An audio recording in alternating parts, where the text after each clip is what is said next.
Wait, can I have Jax's centipede slide right in? What? Hi, so this is the amazing digital circus dating sim. Kiss him or look away. Like what? You're telling me it's possible to date my favorite character, JAX? Oh my god, JAX, it's so big. This is the game page. It says that it takes place in an anime adventure world. Spend 5 days helping the cast prepare for the upcoming culture festival. There are 5 romanceable characters: Pomni, Ragatha, Gangle, Zubul, and Jax. Anyway, I'm having Levi help voice some characters. Telling him he's a good voice actor in the comments. He really is. Just wait until you hear his impression of these characters. Let's get started. Oh. Welcome to the amazing digital dating simulator. A slice of lifestyle school setting where anything and everything is possible.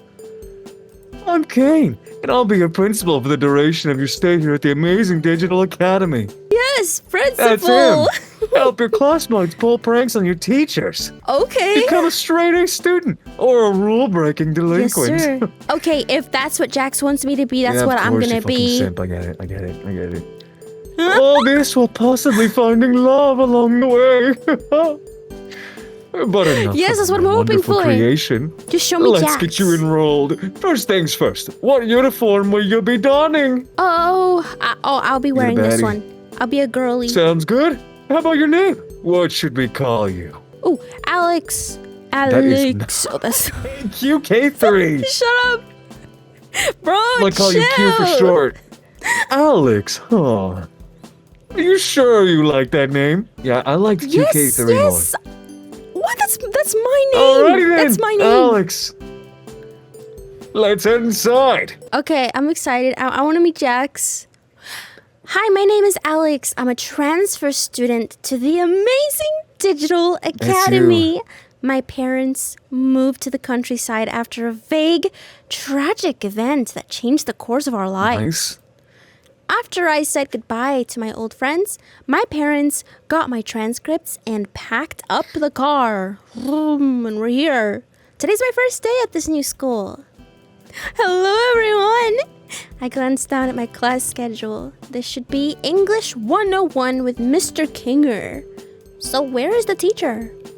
As I step into the room to let in any of the students that might be late to class, someone else hops into the room. Hops? Could that be Jax? The figure looks like a tall white piece from a gaming set. Specifically, he looks like a king in chess. Oh, right. Jax, even though he's a rabbit, he doesn't hop. It takes me a moment to put 2 and 2 together, but when I do, I almost groan at the pun. Surely his name can't really be... Oh. Okay. Yeah, he's a chess piece. Hello. My name is Kinger. You must be pleased to meet me. Of course. Mr. Kinger extends a gloved hand, which I shake, more out of instinct than out of genuine sense of excitement. Good morning, students. On the docket today, we have a new student named... Alex! Oh, what's your name again?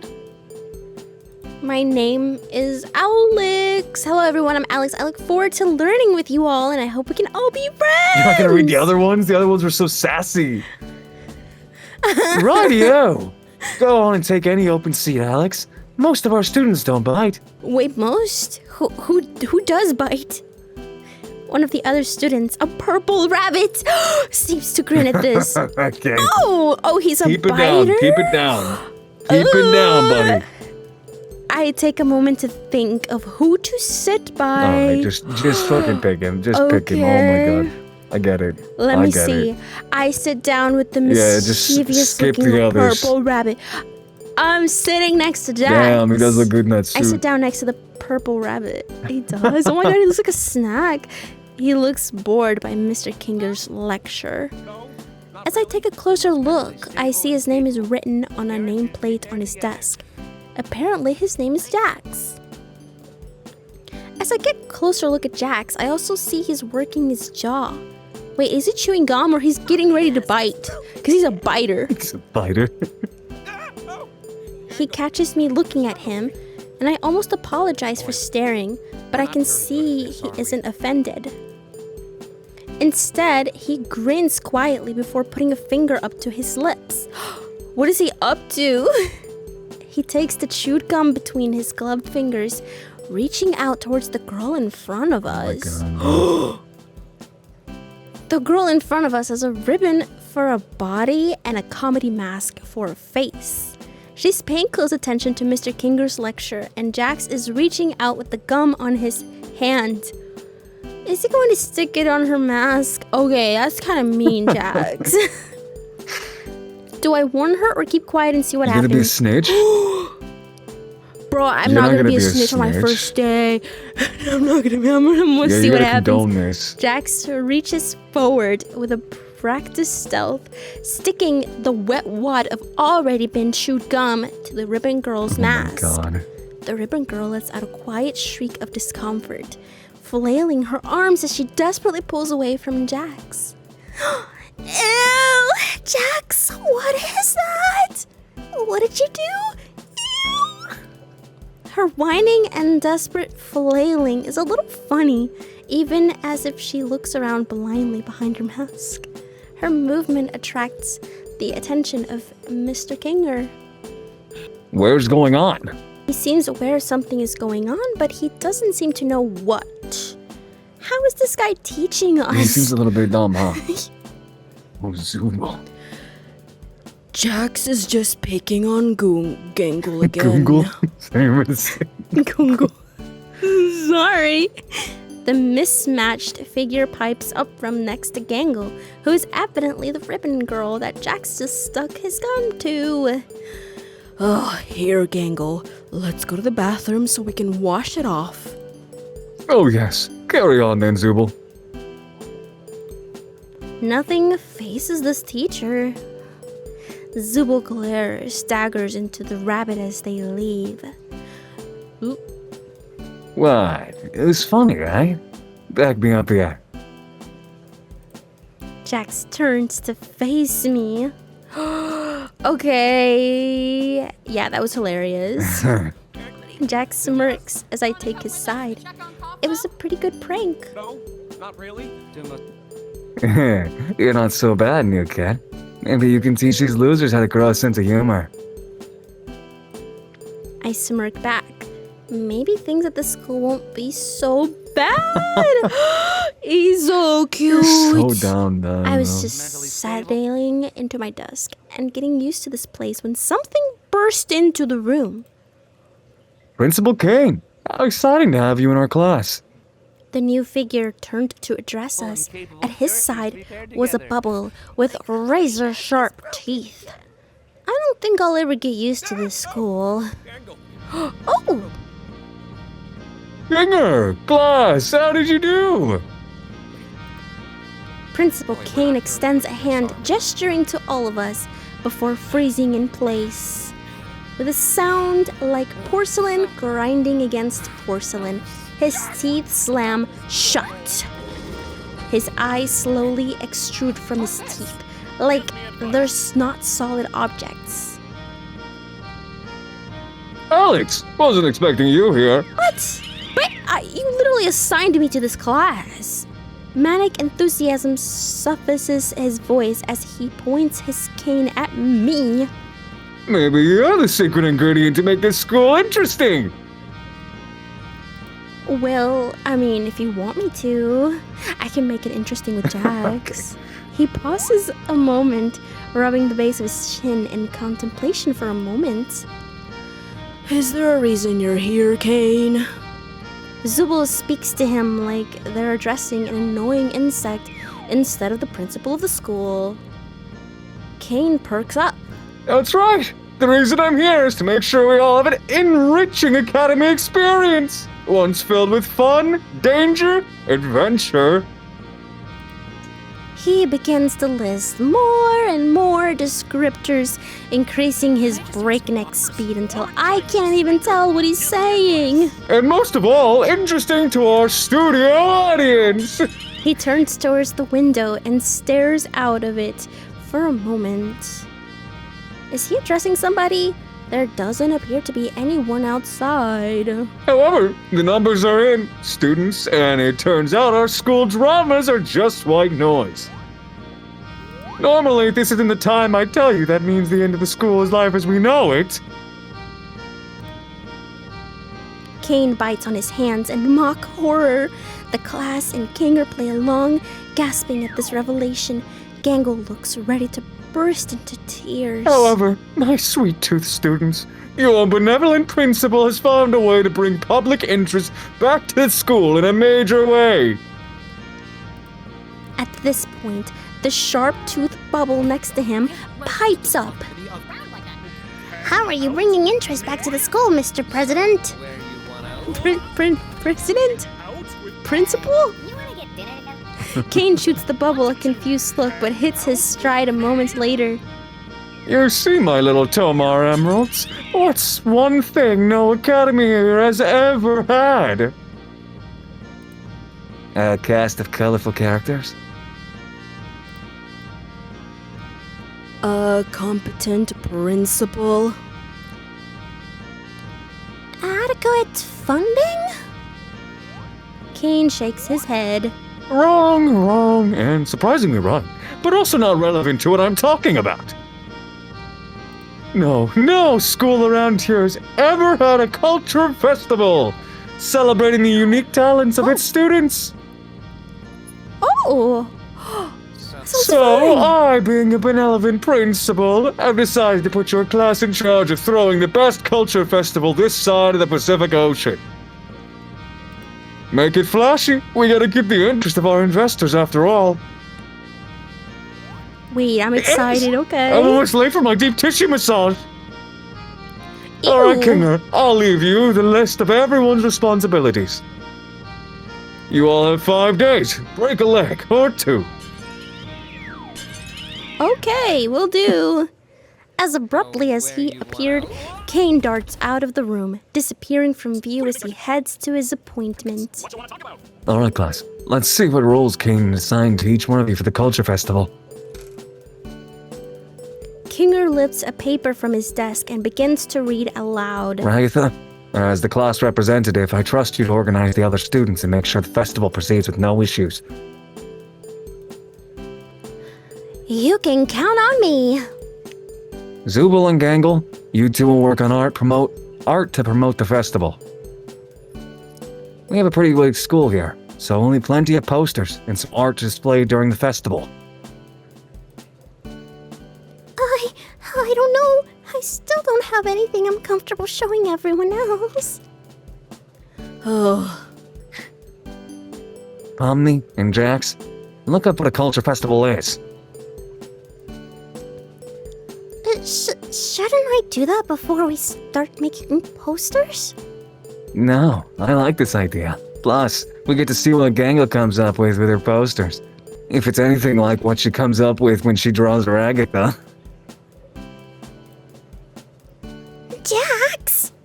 Gangle interrupts Jax before he can finish his thought, pleading with him to stay quiet. The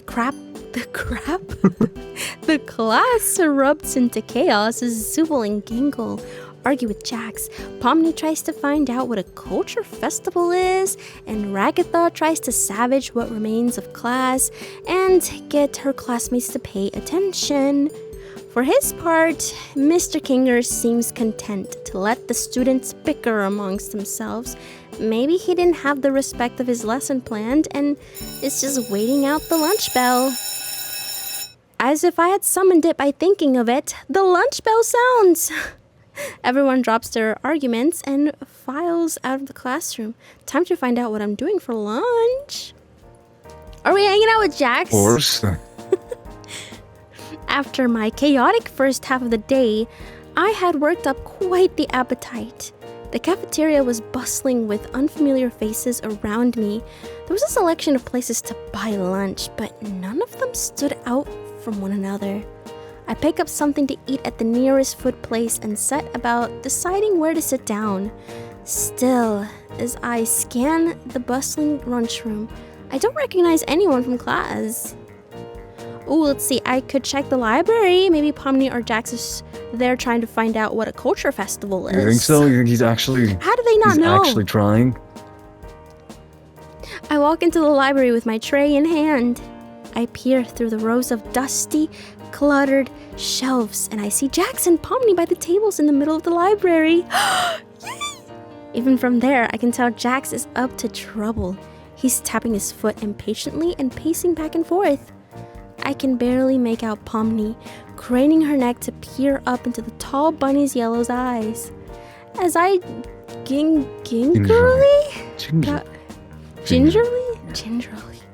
As I gingerly maneuver between the shelves, trying to avoid spilling the creamed corn casserole I brought from the cafeteria, I can make out some words.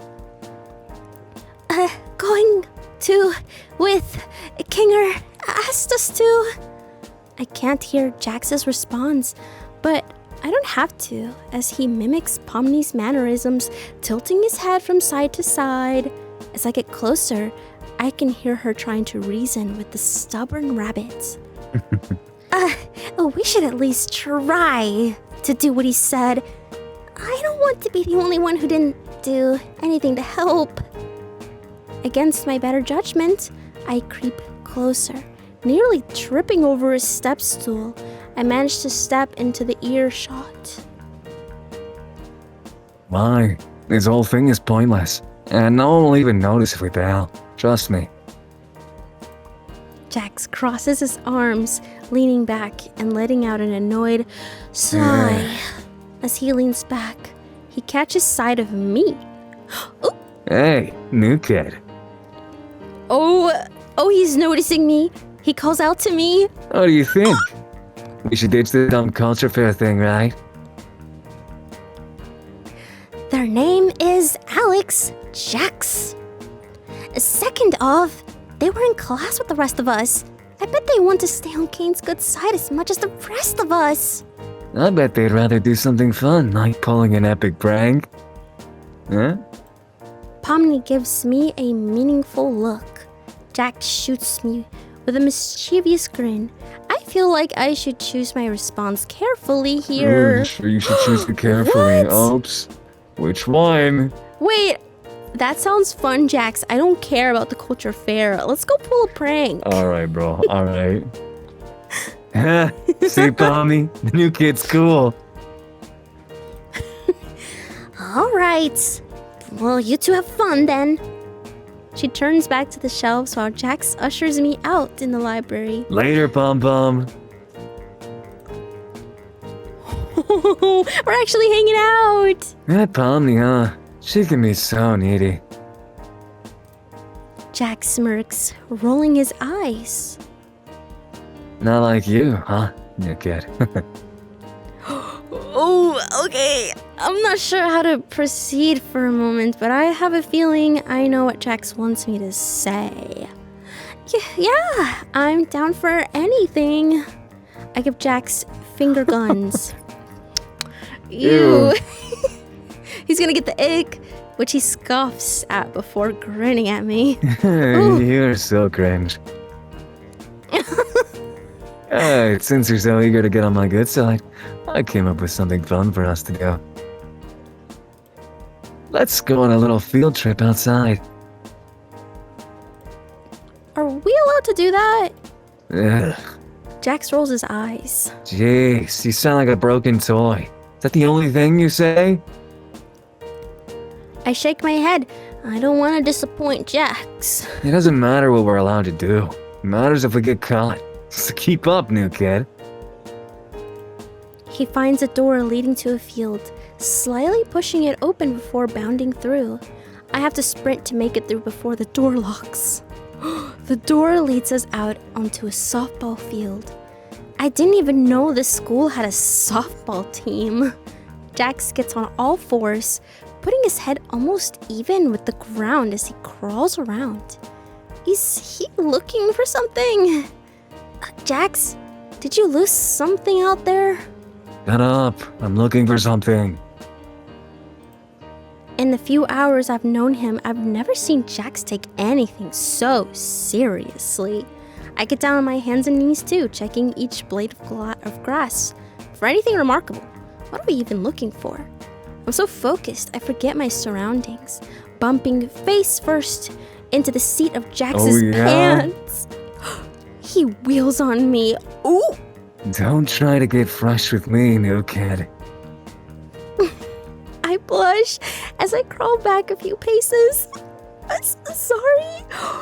Jax shakes his head. Do you even know what we're looking for? I shake my head. I didn't want to make him angry by asking. Ooh. How do you think you're gonna find what we're looking for? I blush again as I realize he has a valid point. So what are we looking for? A centipede! What the hell? A centipede? Jax doesn't look amused that he has to repeat himself. A centipede. Oh, we spent the rest of lunch searching, but just as the bell rings, I find a centipede crawling near a rock pile. Jax, I found one! I hoist the insect up by his rear end. It flails around as it tries to escape my grasp, its dark legs wriggling in discomfort. Jackpot! Ooh. Nice job, Alex. Thank you! You used my name! No, I didn't, new kid. Sure. I squint at him. You're imagining things. He puts on an unreadable smirk. Guess I'm not getting him to admit to anything. But this is one fine specimen. Yeah, and it was my find. Okay, what are we doing with this? Are you an insect collector? Ew, no. He shakes his head before he drops the centipede into my backpack. Hey! Calm down. We're gonna put this in Ragatha's locker and then hide out and watch her open it. Why? Guys, Ragatha hates centipedes. I pause for a moment, not fully understanding why we would do that. So, why are we going to put one in her locker? Because it's funny, you kid. Come on, try to keep up. I don't know if I agree, but this is the happiest I've seen Jax since we started hanging out. Come on, I have a key to let us back inside. He pulls a ring of keys out of his back pocket. How did he get those? It looks like a set of master keys to every door in the school. Cool. Jax lets us back in. We sneak our way up to the main stairwell and are almost at Ragatha's locker when our class rep herself shows up, strolling down the hallway. Alex, what are you doing in the hallway? She tilts her head, offering me a wary smile. I've been looking for you since you didn't show up to afternoon classes. She notices Jax, and her expression sours. Jax, you better be leaving Alex alone. Come on, Ragatha. He offers a cartoonishly wide grin. The new kid actually looked for me. We even got lunch together. Ragatha looks utterly confused. Alex? Is this true? It feels like I should choose my response carefully. Yeah, that's right. We had lunch together, and we're just trying to get back to class. See, dollface? Ragatha squints at him, but for some reason she seems to trust me. Fine, but I'm keeping an eye on you, Jax. Ragatha leans over to me, whispering in my ear. Alex, if he's messing with you now, and you don't feel comfortable talking to me about it, you can find me after class. She's so nice. I almost feel bad about what we're going to Almost. do. Yeah, almost. Almost. Well, yeah, because I want Jax to like me. Ultimate. Jax and I sneak through the hallways before finding a locker labeled with Ragatha's name. Pictures of horses and farm animals are pasted on the outside. Come on, new kid. Now or never. I gulp. Okay, put the centipede in her locker. I gingerly pick up the centipede up by the sides before setting it just below a slit in her locker. The creepy crawly centipede slithers right in. All according to Keikaku. Nice. Wait, can I have Jax's centipede slide right in? What? Me? I was just enjoying this visual novel and you just... What? No, but actually... Nice job, new kid. Now let's hide out and enjoy your hard work, your handiwork.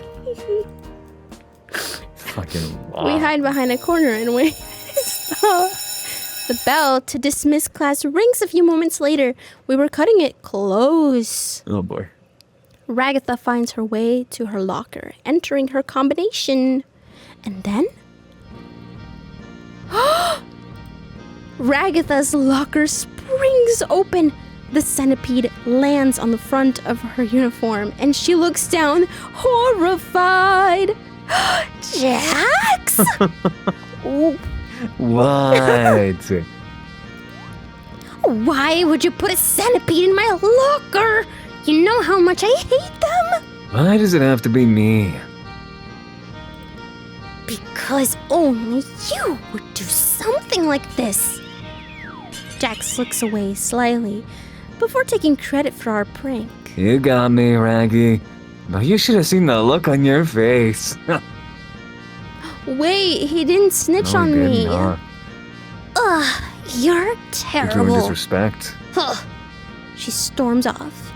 I'm glad Jax took the fall for us as I step out from behind the corner. That wasn't a very nice thing to do, but Jax seems pretty happy with me right now. So that's nice. That's all I care about. I walk to my locker, entering the combination as I put my books away and get ready to head out for the day. My mind drifts to the day's events. I wonder if someone will ask me to walk back with them. As I gather my things, a familiar figure swaggers up to me. Jax! Hey, new kid. You still hanging around? Yep, just getting ready to head out. What do you say? How about I walk with you after school today? Wait, are we? Is this Okay, is this still in the digital circus world? What? Calm No, down, nothing. calm down. Surprised at Jax asking to walk me home, I run out of words and just nod. Cool, let's go. Wait, where are we going, Jax? The front door's open for us, and I stand outside waiting at the curb. My parents dropped me off this morning, and I'm sure they'll be here any moment to pick me up. Wait, is the digital circus like fused with real life? Kinda seems like it. Jax stands next to me for a few moments. He gives me a confused look. Oh, or maybe not? What are you waiting for, kid? My parents. Are you waiting to get picked up too? I'm 22 years old. I haven't been picked up by my parents for like 6 years. I'm going to the dorms. What? What? The dorms? He looks at me like I'm an idiot. The on-campus housing Caine designed for our class, where we stay when classes end. What? Oh, that sounds nice. I wish I was staying on campus. His annoyed expression changes. Oh, you poor little lamb. Oh, wait, I must not know that I'm stuck in a digital circus yet, but he knows. Right whenever they got like enrolled in the school or whatever, or came inside, it like switched, I guess. I guess, yeah, it switched to the digital circus world. Okay. But I don't know that yet, I guess. His voice drips with sarcasm. Caine really didn't tell you anything, did he? Look. Oh, no, Alex, did not. I'd love to watch you stand out here until the sun goes down and you start shivering in your little school uniform. Jax smirks. Honestly, just imagining it is pretty funny. The smile drops from his face. Your parents aren't coming for you. He says to me in a deadpan before continuing. Come on, we need to get going. Come on, we need to get to the dorms before it gets too cold out. Caine only gave us summer outfits. uniforms. A chill travels through the air and I shiver in place. Jax shivers too. I'm losing my patience. He glares at me. Jax, I'm telling you, I don't have any housing on campus. My parents are picking me up. Jax just sighs. You just don't know when to give up. He glowers before walking away from me. To yourself, new kid. He walks off to the dorms. Wait, is he actually leaving me alone here? Well, I mean, yeah. Ow, show him. You kind of have to learn on your own. Ooh. My parents will be here soon. I'm gonna be waiting forever. Yeah. An hour passes. The sun begins to sink below the horizon. Another hour passes. The moon is visible and the sky is darkening. It's getting really cold out here. Like really, really cold. I look the way Jax walked when he left me standing here. A nice warm room sounds really good right now. Where are they? I stick it out another half hour before sighing, frustrated. Did they forget about me? I walk towards the dorms, seeking shelter in the Plain building. The Pain building. Oh. As I do, I run into Jax. Why was he heading out? He was coming to check up on me, wasn't he? Finally came to your senses, new kid. He asks, sounding tired. No, I just stepped inside because my parents forgot to pick me up. I bet they'll be here any moment. Jax's eyes narrow in annoyance and he drags a yellow, gloved hand across his face in exasperation. Listen, new kid, get it through your head. There is no outside world. Ooh, laying the truth There's out. this school. He points to the large brick building across from where we are. The dorms. He points to the building we're standing in. And that's it. He mutters something under his breath. Oh, okay then. But if these are the only two places, why were you going outside? That is. His face flushes and he turns away from me. He was Yeah, coming to he check on me. was. He likes I just me. wanted some fresh air. It's pretty cold outside though. Okay, well, if everyone stays here, then I should have a room here. Show me my room, if I'm supposed to stay here. I grin, comfortable in my undefeatable logic. Huh? Yeah, you're probably right. Let's go find your room so I can stop babysitting you. Babysitting what? Jax grabs my hand in his as he hauls me through the hallways, but I'm not complaining. Just another way for us to hang out together. As we walk through the hallways, 1,000 questions rush through my head. We pass a traditional Japanese-style door. Angle? We pass a door that's half blue and half red. Omni? We pass a dark door with a black and yellow caution tape crisscrossing it. Ooh, that's probably... Who would that be? It's either Zubul? Zubul? Oh, no, of it's course, his. what? It's his. Yes, Okay, he's got okay. the edgy door. Oh, wait, no, Zubul would be the shapes. Yeah, right, Zubul's that one. We pass a door that looks like it belongs in a Yeah. ranch-style home. Or Agatha. Of course, the Yeah, of horse girl. course. We pass a sleek door with bright geometric shapes all over it. Zubul. We come to the end of the hallway, finding a plain wood door with a brass nameplate listing my name. Oh, my room's all the way up here. Okay. Not bad. And this must be you.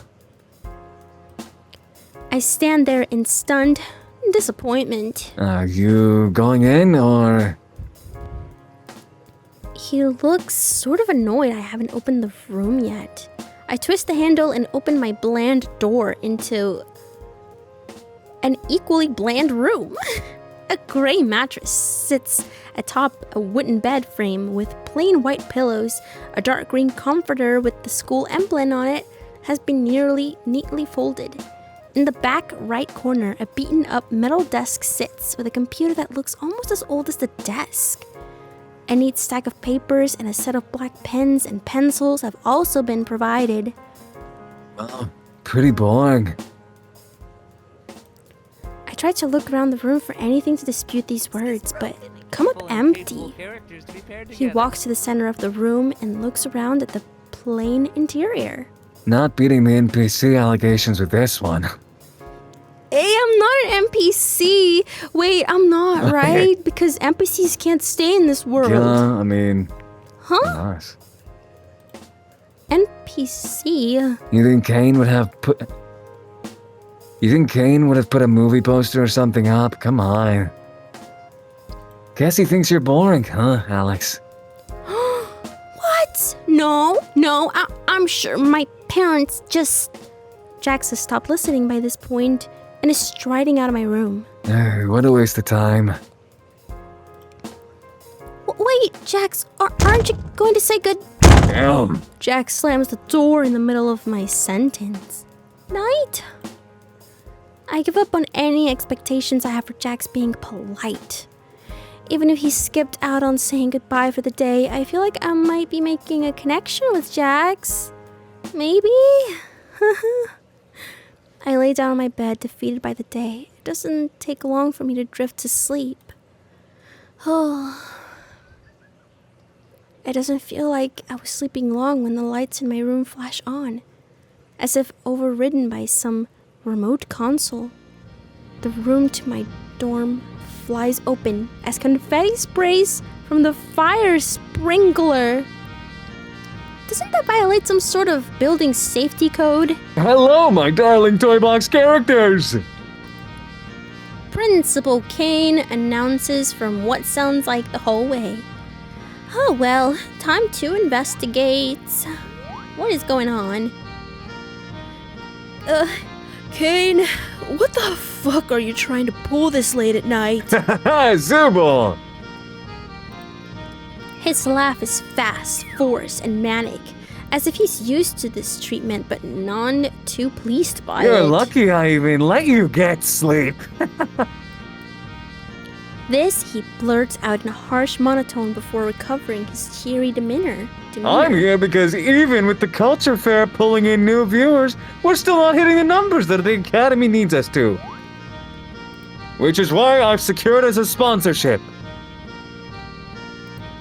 He stretches out the last word, using some sort of effect to apply an ethereal reverb to his words. Without further ado, I introduce you all to... A drum roll plays from somewhere in the background. Ragatha looks a little more awake, but the rest of us are still trying to shake off sleep to understand what exactly Principal Caine is talking about. The Wacky Watch! You see, the vendors of the Wacky Watch have been having trouble finding a good audience for their product. But now, we have the perfect setting! Teen drama! But we're adults. I'm actually... Now, Gangle. I know this is a lot to take in, which is why I've already taken the liberty of fixing a Wacky Watch to each of your wrists. What? Each of us glanced down. To my shock, the watch is already on my wrist. Wait, how did it get there? What in the... And don't try removing them either. They've been affixed to your wrist with a very special adhesive. Oh! And if you do try to remove them, let's just say, they'll be taking a little piece of you with them. I can hear Gangle beginning to whine as panic sets in. Pomni tugs at her Wacky Watch, but no matter how hard she tugs, the wristwatch stays affixed, her glove stretching like a rubber band as she pulls at the watch. Ragatha just looks down with a resigned sigh. Caine, I can't remove the arm with a Wacky Watch. What the fuck? Principal Caine ignores our complaints as he continues his monologue. You see, my little turtle doves, in order to secure the funding, we need to make it Day 5 in Culture Fair. I need you wearing the Wacky Watches at all times. Why is he calling us turtle doves? Luckily, I secured a deal where I won't need all of you to do the ad reads. But it is paramount importance that none of you insult or try to disable your wacky watches. Good luck with school life. Can't wait to see what you do at the culture fair. Bye! He stretches out the last syllable as his body folds in on itself an infinite amount of times, disappearing from sight. Well, I know it isn't ideal, but at least we can all talk to each other now. Should make communicating about the culture fair easier. With the sound of breaking glass, Gangle's comedy mask shatters and falls from her face. Tears well up in her eyes. I don't want to Wacky Watch. Seeing the situation unfolding before her, Pomni pipes up. What's this? Well, I think it could be useful. And look, Gangle, there's even a picture chat function where you can send people things you draw. Pomni goes over to Gangle, lifting her wrist and pointing out the pictures chat feature. That's kind of nice. Gangle sniffles. Yeah, that's the point. That's the right spirit. Pomni, now let's all get some sleep before we start classes again tomorrow. Everyone's door closes. I hear a muffled shout from Jax's door. What the heck? Why is there a watch stuck to my arm? I decide to hide in my room before Jax looks for someone to take out his frustration on. I flick my dorm light off as I close my door. I check my Wacky Watch. I got a text from Jax. He has set his avatar to a picture of himself flipping off the camera. Oh, he sent a text. What the heck is up with this stupid watch? Why can't I take it off? I did not consent to this. I laugh. That sounds like the Jax I know. You didn't miss much. Apparently, Principal Caine took a sponsorship from Wacky Watch to keep the school open or something. And now they're physically stuck on us. They really are. This sucks. Yeah, but at least we can text each other whenever, right? I guess. Nah. Hope you sleep well tonight, even though Caine stuck these Wacky Watches on us. I wait several minutes for a response, but nothing. I begin to pull the sheets over my head when the Wacky Watches buzzes with another text from Jax. Whatever. Nighty-night, new kid. Aww. He did say goodnight! Oh! Don't let the centipede bite. And an inside joke. That's kind of thoughtful.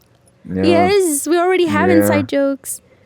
As I get to sleep, I cherish the bond that Jax and I have built today. I can't wait to find out what sort of trouble we can get into tomorrow. I feel like it is just kind of the funnest way to live in a world like this, huh? Yes. Make the best of it. Yeah, Make the best honestly, of it. you can't take things too serious. Day one Oh, complete. hell yeah. Yes, we finished day one. Now this is day two. I yawn as I awake in my room. The clock on my Wacky Watch says it's morning, but the only way I can tell is from the silver of sunlight peeking from under my door. I slide my school-issued pajamas off and look in the closet. A series of perfectly pressed school uniforms are there, with a little tag on the sleeve of the nearest one. I take a closer look. Looks like Caine left me a note. Hi, Alex. This is Principal Caine. As part of your stay at our lovely academy, you have been provided a set of uniforms, free of charge. The price of your Okay. dorm is also included in your tuition payment. Looks like you and Jax have been spending a lot of time together, and everyone's talking. That sort of drama-seeking, desperate, mismatched energy is exactly what we need to keep our studio audience engaged. Remember, Okay, so there's people watching if this? Jax pushes you away, it's just because he wants to try even harder. What? What is that supposed to mean? What?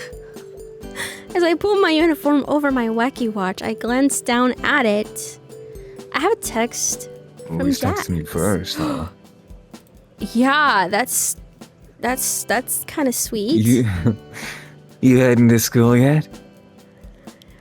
Oh my god! I spy Jax. I stumble out my room, still slipping my foot into my shoe.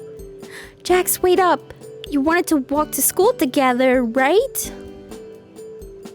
Jax looks up from his watch, pausing for a moment. What? He notices me. Oh, it's you. He's doing a great job of hiding how excited he must be to walk to school with me. Yep, I'm ready to walk to school with you. Jax looks confused for a moment before slowing down. Don't remember saying I was gonna walk to school with you, but whatever. He waits as I catch up with him. What's on the agenda for today? Huh? Well, aren't we gonna pull another epic prank today? Jax shrugs. I hadn't thought that far ahead yet. But I'll come up with something. Oh, yay! Okay, we're doing some more mischievous stuff. We step out into the crisp early autumn air. What about you, new kid? Got any plans for today? Well, I was thinking about working on the culture fair project that Principal Caine asked us to do. I trail off as Jax shoots me a sharp look. That was the wrong thing to say. But that's stupid. So I was just gonna help out with whatever you want to do today. Jax's smirk is back and as wide as ever. Careful, new kid. Keep hanging out with me and the rest of the class really will hate you. Gulp. They can't take it that serious, right? We get to the school entrance just as the last bell rings. Jax turns to me as I start to follow him up the main stairwell to class. If you're really cool, you'll go to the cafeteria and bring me something for breakfast. I don't want to be late to homeroom. Whoa, he's turning me into like his personal assistant Here's now. a lapdog, huh? No, I think to complain about how I'll be late if I get Jack's breakfast. Give me something like an omelet and a bottle of orange juice. Well, at this point, he told me his order. It would be rude not to go. Really? I'm doing this? Of course you are. I would not do this. No, because then he's just gonna see me as someone he can just use. I step into the cafeteria to see a crowd of students at the various breakfast places. Evidently, none of the other students here care about being late. By the time I get to the front of the line, I'm already 30 minutes late to class. 1 omelet, please, and an orange juice. The staff member behind the counter tells me the price. But that's all my money for lunch. Very good. No money, no omelet. I don't want to get this stupid omelet, but I'd just be going to class late and empty-handed if I don't say yes. Okay, give me the omelet. It takes a bit longer for them to make an omelet, but I eventually collect my orange juice and omelet before heading to the homeroom. Dang, but what am I gonna eat later? Yeah, wait, what the fuck? Did someone say something? And that's where we get the English phrase, raining cats and... Think about an in- Mr. Kinger turns to me. Alex. Nice of you to join us. His enthusiasm seems genuine. Ragatha gives me a concerned look. Did Jax make you bring him that omelet? Oh, real nice, Raggy. So because the new kid wants to get on my good side, I made him do it. Time to clear things up. I did this on my own, or Jax, you told me to bring you the omelet. Yeah, you're gonna... What do I you're gonna do? snitch on him, or you're just gonna keep sucking up to... Huh? He did cover for you on one of them. Yeah, on the He did centipede, cover for remember? He could have me. blamed it on you. Oh, yeah, he did cover for me. I just don't want to be a stepping stool, but I guess I do kind of owe Like this is him for one that. time you could let it happen. I did this on my own. Yeah, see, dollface. New kid wanted you to bring me breakfast. I don't... That isn't... I mean... Ugh. Ragatha turns to me. Try not to be late to class, please. Whatever. Damn. She looks hurt by my response, but Jax is smiling. Okay, why am I being a bitch now?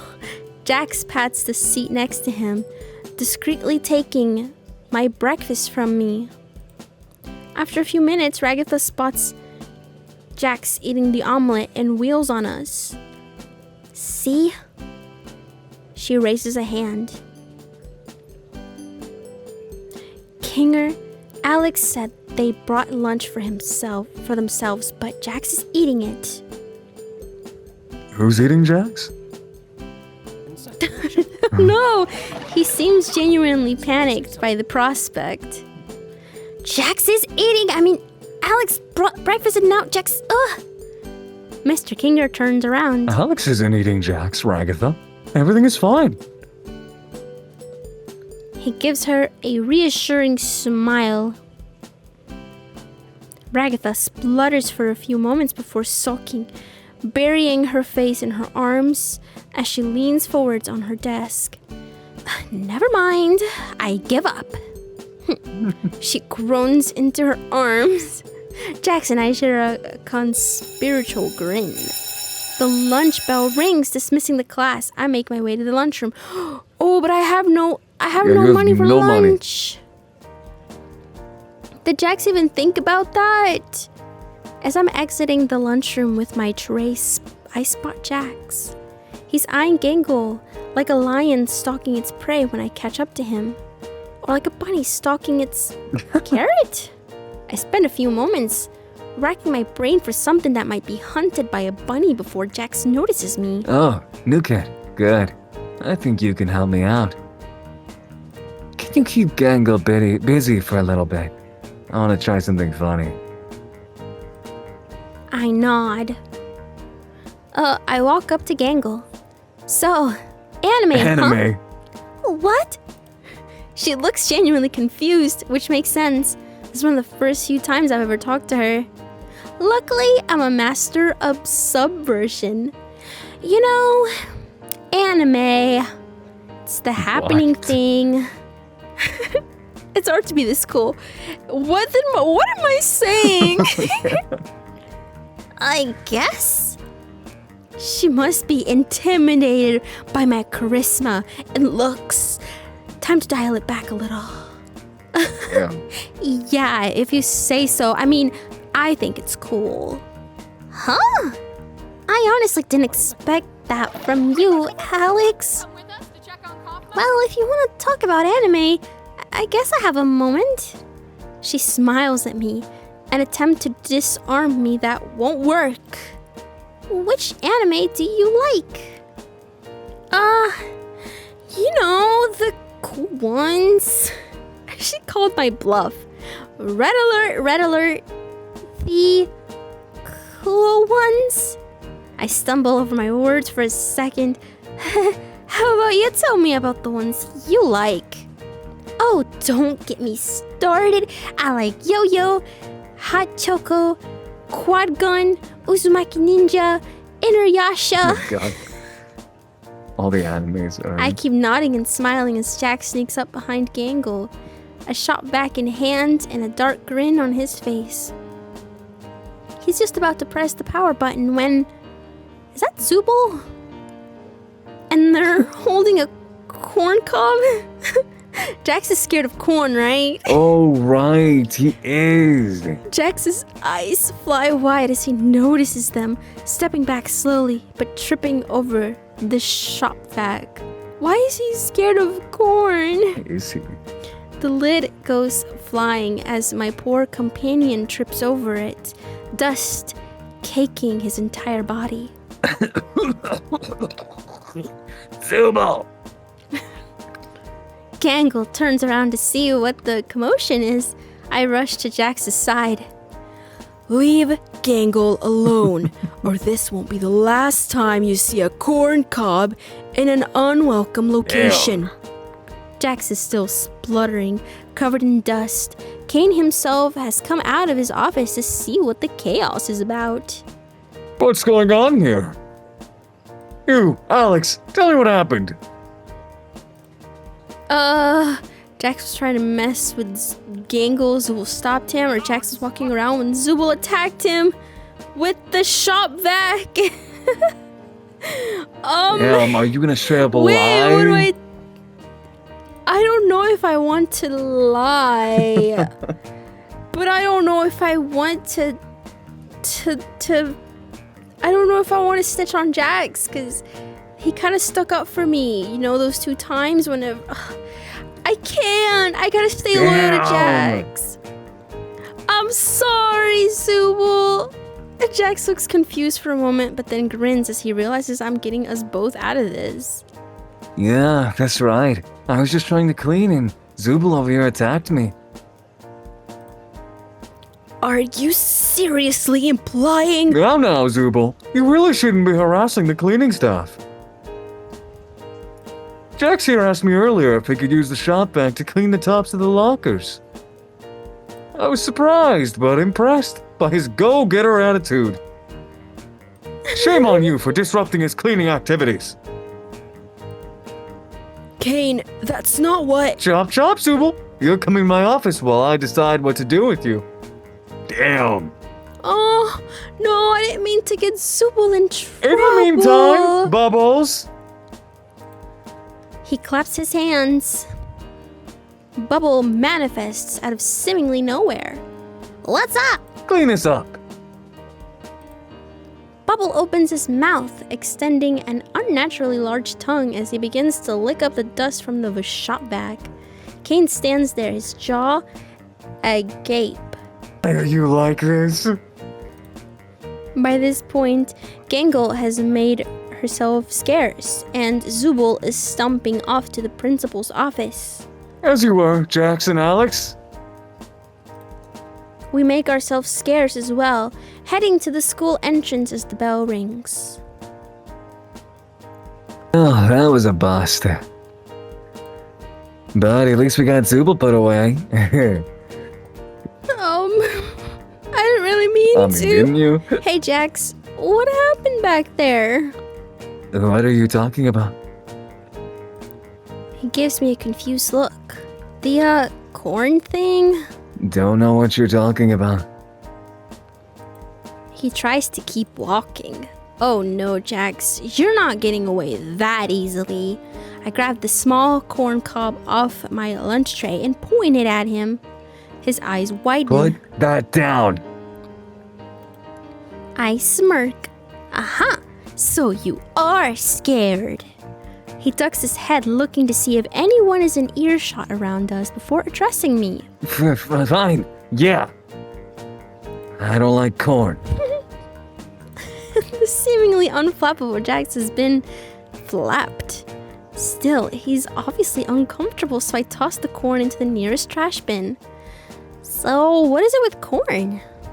Do you not like the color yellow? I can't fully stifle my laughter at the thought of someone like Jax being afraid of corn. He hears me and gives me an annoyed look. My gloves are yellow, new kid.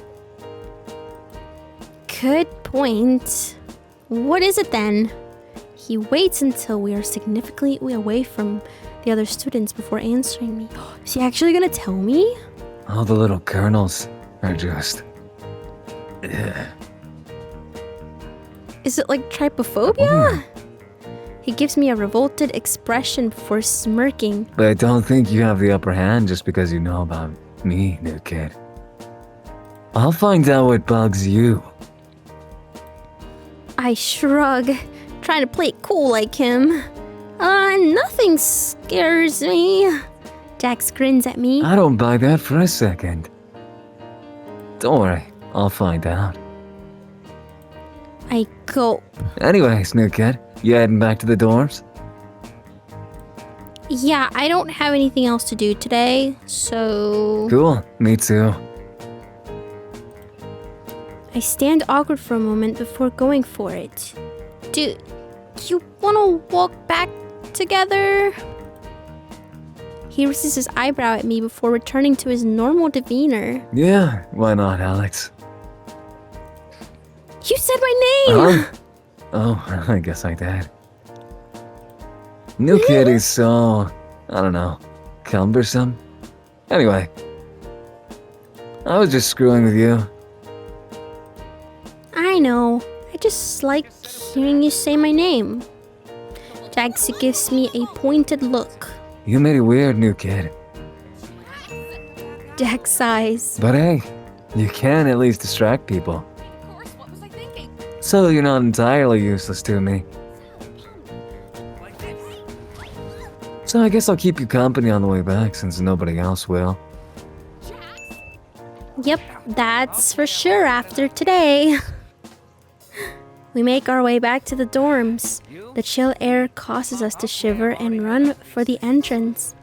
As we reach the building, we're both out of breath. Caine in these dumb uniforms. He mutters between breaths. I shiver. I could go for a hot tea or hot chocolate right now. I rub my hands together as I make my way up the stairs to my dorm. It's too bad I don't have a kettle or anything. I think aloud. Jax looks at me. You know there's a kitchen in the lounge, right? It has, like, everything you just mentioned. I blink at the Jax. You didn't know that? You'd be lost without me, Alex. It's kind of embarrassing. Well, I mean, it's my first time being here. He motions for me to follow him. I didn't ask for him to show me, but I can't lie. I appreciate his help as he leads me down the staircase. What does he expect? It's my second day in this world. It's a pretty nice lounge. All things considered, I make my way to the kitchenette. The cupboard down there has tea and whatever else. He points at a lower cabinet before throwing himself on one of the couches. I open the cabinet to see an assortment of different teas and drink mixes. I look for one to try. As I'm rooting around under the cupboard, I peek around the lounge. To my surprise, Jax is still hanging out here and hasn't left for his room yet. I decide to not question it and just enjoy the shared moment. Should I make you some tea or something? Jax looks over at me from the couch. I expect a quip or some smart remark, but instead he simply shrugs. Sure, I'll take a coffee. Black. I nod. I make myself some tea, and once I'm done, I make a coffee for Jax. I can't help but feel a little happy to be spending time with Jax in a more casual environment. For his part, Jax seems more relaxed too. Or maybe he's just tired, too tired to pick on anybody. It's a nice moment. I finish up and start bringing the drinks over. As I carry the drinks over, I notice Jax has been weirdly quiet. I go over to the couch to check on him. Sure enough, he's fallen asleep. Oh, really? Oh, How adorable! How look adorable! at that stupid Stop. little rabbit. Oh my! I can't help but stare for a moment. I could take a picture right now. Guess it makes a lot of energy to terrorize your classmates all day. He looks so peaceful. He looks so cuddleable. I end up so caught up in my own thoughts that I end up tripping over my feet, dropping the drinks all over the wooden floor. Oh, I'm sorry. I tripped and spilled everything. I try to explain myself, tea and coffee running down the front of my shirt. Jax has a hand on his head, still a little groggy from his cat nap. Or would it be a bunny nap? He looks down at me as I start picking up the broken pieces of the mugs. Oh, Alex, you can't even make a tea or coffee without messing up. He chuckles, slow clap me. I'm sorry, you were sleeping all cutesy. Yeah, I rub the back of my neck, embarrassed. Is there a mop or anything like that out here? I feel bad leaving a mess. Well, I feel bad about it. Just don't bother cleaning it up. But what if someone slips and falls? Then that would be pretty funny, right? I pick myself up the floor, determined to find a mop or rags or something to clean up the mess I made. I see what looks like a closet, the door slightly ajar, on the opposite side of the lounge. Maybe there's a mop in there. Oh, Jax watches me, annoyed as I open the door and look around the closet. It's roomier than expected. Still cramped though. I see some cleaning supplies. I'm definitely in the right area. I rummage around a bit, not noticing Jax approach the entrance of the closet, his arms crossed. It's above you. Oh? He eventually pipes up, pointing to the top shelf after watching me struggle. Huh? Oh! On the top shelf, a mop sits tucked behind some boxes. Who stores a mop like that? I try to reach for it, but it's pretty hard to get a grasp on it, tucked behind all this junk. I continue to struggle before Jax walks past me, taking pity on me. He rolls his eyes as he steps past me. I can't watch this anymore. Move. He enters the closet, the door closing behind him as he reaches over to grab the mop from behind the boxes. Here. Can't believe that he's actually helping, he states, pushing the mop into my hands. I blush a bit, embarrassed at how much I've been relying on Jax. Thanks. I'm sorry I spilled our drinks. Stop apologizing so much. It's annoying. He says, twisting at the knob of the closet. What? He tugs the knob a little harder. No. Oh no, are we trapped in here? No. Oh my god! You've gotta be trapped kidding me. together! He shakes his head, pulling at the knob vigorously. Oh my god, we're trapped together. It's locked. I feel my chest tighten up. Come on. Jack starts banging on the door, pulling more violently. The door shakes on its hinges, but no luck. We're showered with old paint chips from the crumbling ceiling. We're locked in here? I feel the breath leave my lungs as I clutch the mop to my chest. That's what happened to me. Oh my god, what's gonna happen in here? I barely hear him. My ears are ringing as panic starts to set in. It's not a big deal. If anything, we can just text someone to help us. Someone that might like us still. Yeah, true. You got the Wacky Watch. I think everyone hates us, actually. Yeah. My breath comes in ragged, gasps as my heart hammers against my ribcage. Suddenly, I lose my balance, clutching the mop as I back into the wall and sink to the ground. Whoa, do I have claustrophobia or something? Hey. Alex, calm down. Oh god, we're gonna die in here. I continue to hyperventilate. We're gonna die in here. I can't breathe. Jax kneels down next to me, smirking. Not scared of anything, huh? Oh, he got me there. This is not funny. I eke out with the last of my breath.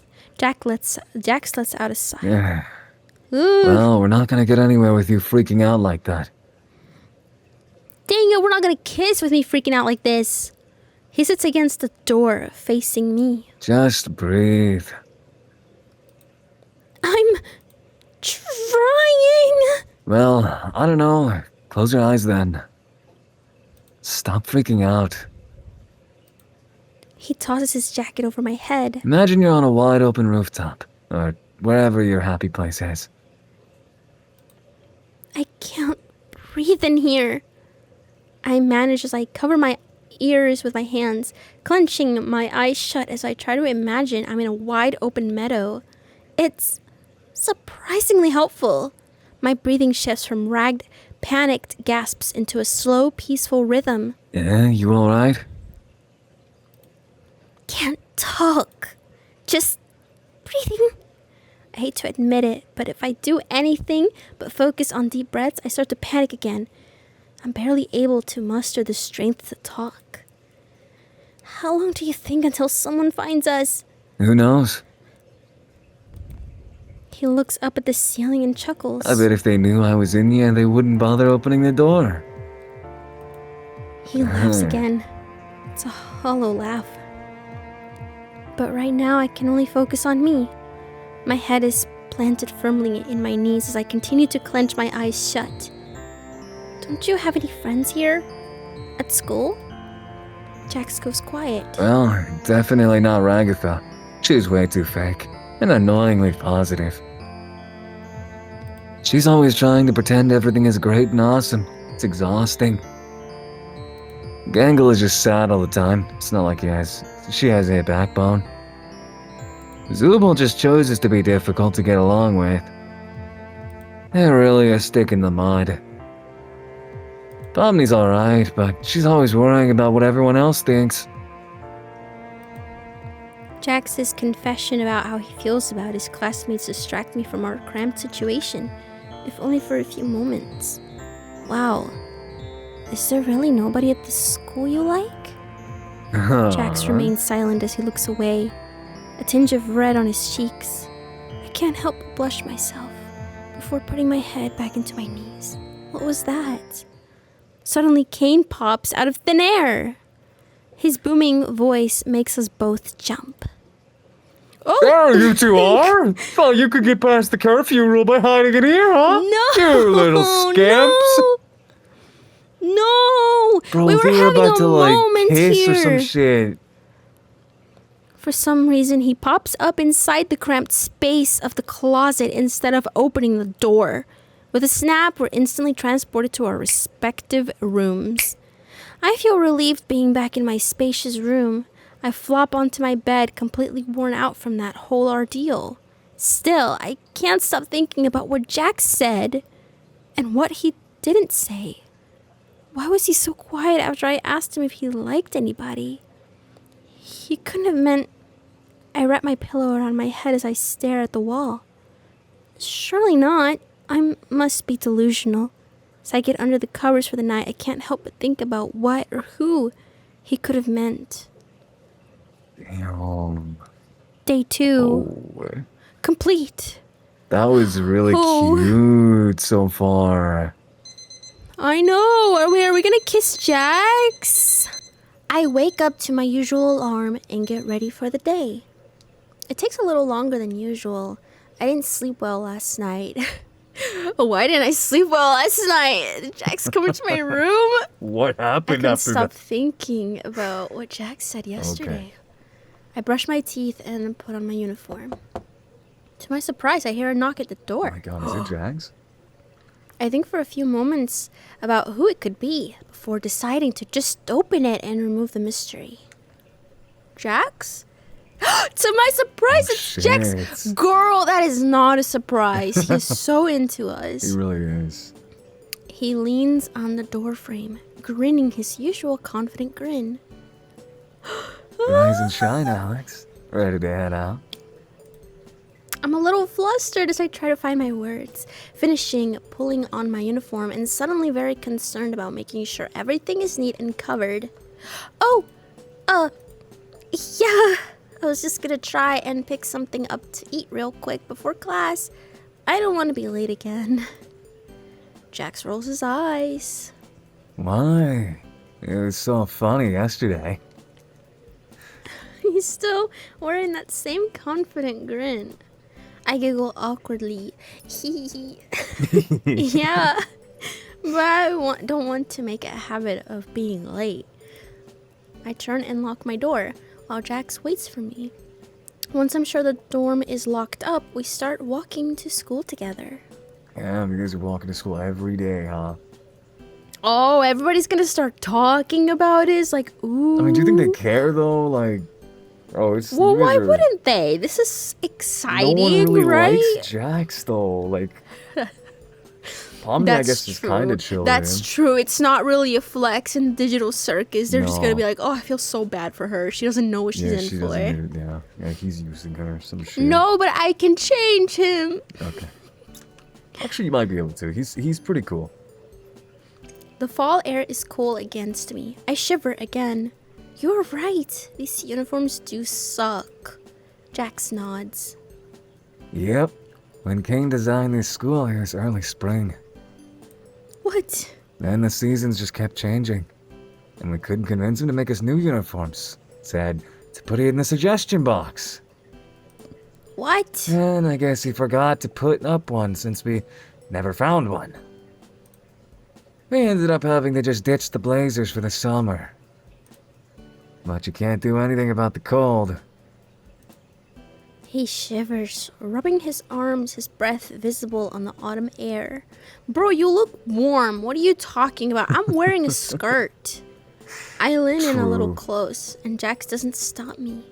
He doesn't acknowledge the shared warmth, but honestly, not being kept at arm's length feels like progress. He's blushing. Until we enter the school and he moves in front of me, keeping a safe distance between us as we walk into the school. I'm drinking water. Are you choking or something, I'm bro? drinking water, so I had to my throat. Jax. You getting breakfast? Jax. You getting breakfast or heading to the homeroom then, kid? New kid? I'm gonna grab something really quick. Alright. I'm not hungry, but I don't really care about being late either. I'll wait outside the cafeteria, I guess. I nod, smiling to myself. I duck into the cafeteria. All of the lines are crowded, and I know Jack said he would wait, but I don't want to test his patience. There's a wicker basket of granola bars with a note card in front saying, Student Health Week. Take one. I snag one from the basket before turning back to the cafeteria entrance. You get something? I look down at my humble granola bar. Bro, I have a bar. Oh my God, It's you not do. granola though. I do. Yep. Good. Let's get going. We ascend the main stairwell, entering homeroom at an appropriate time today. I munch on the granola while I take my seat. Jax takes the desk behind me. Huh? I turn to look at Jax. You're sitting behind me today?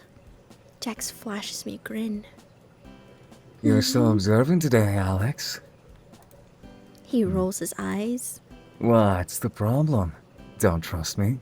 Oh my god, he's not gonna put gum in my hair, right? You wouldn't. I Yeah, you turn saw to it, huh? face the front of class as Mr. Kinger starts his lecture on English. I can't help but feel a little nervous, periodically reaching behind my neck to feel for any gum or something. He wouldn't, would he? I guess I still don't trust Jax. I mean, that's kind of fair. Once I finally manage to focus on class, I feel somebody poking my elbow. Looking down, I see a small folded up piece of paper being passed to me from behind. Wait, am I getting a note from Jax? Must be by Jax. I give him a confused look before taking it as discreetly as possible. He drew me a doodle! Wow. That's kind of cute. Unfolding the paper reveals a crudely drawn sketch of Mr. Kinger, a speech bubble over his head that reads, blah, blah, blah, I'm so boring. I stifle a chuckle, adding my own contribution. I've never been very good at art, but I do my best to draw Ragatha. Killjoy? She comes out looking pretty botched. I draw her nose all wrong and end up shading it in black. Her hair looks like a bunch of rectangles exploding out of her head, and I get to which side of the button is on wrong.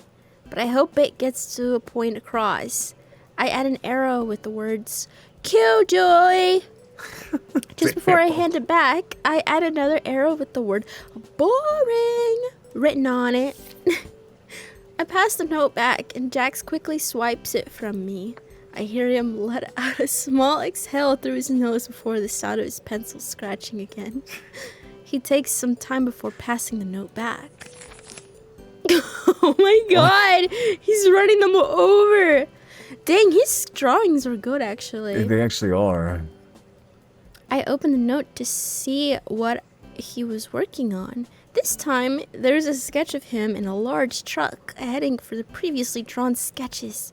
There's a speech bubble coming from the truck saying, Incoming! There's also a small, pretty much right, he added by my sketch. Oh yeah, right there. Not sure if that's a compliment or not. I start my own contribution where Mr. Kinger walks by my desk. Uh-oh. Do you have your homework, Alex? I try to cover up the sketches, but Mr. Kinger sees the paper and quickly snatches it up. No! This isn't the homework. He eyes it for a moment. Wow, Alex. You're a pretty good artist. Wait, what? Except your Ragatha could use some work. But I drew that one. Huh? Mr. Kinger continues taking up the homework and our sketches along with them. Crisis averted? Does he not, I guess, did he not read? I don't think he cares. He's probably just used to that shit. I shoot a relieved look at Jax, who's covering his mouth, trying to hide an amused smirk. Before we can be questioned about it anymore, the lunch bell rings. I follow Jax out the nearby stairwell. Wow, that was close. Thank God Mr. Kinger doesn't seem to have all his marbles. I chuckle. Yeah, our teacher has a few screws loose. He traces a circle around his temple as he bobs his head from side to side before continuing. Anyway, listen up, Alex. I have a really good prank idea for today. Okay, we're doing another prank. I perk up. I'm down. Jax reaches into his blazer pocket and pulls out a little red bottle. I managed to get my hands on this Satan's butthole ghost pepper sauce. Oh my God, what? That's spicy. Even a few drops of this is supposed to make you taste nothing but fire for a week. Oh, that's evil. Whoa. Where did he get something like that? I reach for the vial instinctively. Jax pulls it back, holding it far above my head. Wasn't easy to get this, Alex. Yeah, but where did you get it? He tucks it back into an interior pocket of his blazer. Besides, guess what today is? Wednesday? It's Mystery Meat Day at the cafeteria. Ew. Just a few drops of this little guy in the pot and everyone's mouths will be on fire. Oh, we're doing this to everyone. Yeah, come on. This should be good. He beckons me to follow and I do so without question. We head for the cafeteria, but stop in our tracks. Looks like everyone decided to work on their culture fair projects in the cafeteria today. Yeah, you don't have Few anything, tables mate. have been cleared, or Gangle and Zubul work on a large paper mache sculpture. Pomni sits at a nearby table, reading a few thick books from the library and taking notes. Probably still trying to figure out what a culture fair is. Ragatha looks like she's putting together a stall from pieces of wood and nails. It looks like everyone is in here. Jack shakes his head, grinning even wider. This is perfect. I bet they're all gonna eat together here too. We just need to find a way to discreetly slip it into the kitchen. We can slip something else in the kitchen. What? Even as we cast a glance around in wide open view, all our classmates are so engrossed in their own projects that they don't even notice us. I whistle subtly. We could probably just walk right in. Jack shrugs. Yeah, worth a shot. Jax and I walk up as casually as possible to the kitchen door. He opens it a crack before ushering me in. That was surprisingly easy. Whoa. Is that? I can barely get the words out. Whoa. The mystery meat vat. Ew! Terrible, isn't it? Oh, he says with a grin. And it comes out of a hose. Ew! Did they even wash the hose? His face deadens in abject dread at the implications of that. I break the awkward silence that falls between us. That sure is a lot of meat. Ew! That's disgusting. Jack shakes the dread off as he returns to his normal grin. Alright, Yeah. help me find a way to get in there. Jax's gloved hands scrabble over the sealed vat for any type of opening. I stand there, just sort of watching for a few minutes as Jax tries and fails to find the opening he's looking for. What the? There's gonna be a valve or something. He grunts as he tries to pry at the door on the side that has been wielded shut. How do you open this thing? Maybe there's a pressure relief valve or some kind of button opens it. I don't know. I look around the tank, underneath finding some buttons and a lever. Hey! Buttons!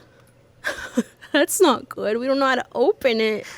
Jax pushes me aside to access the hidden panel. Let me see that.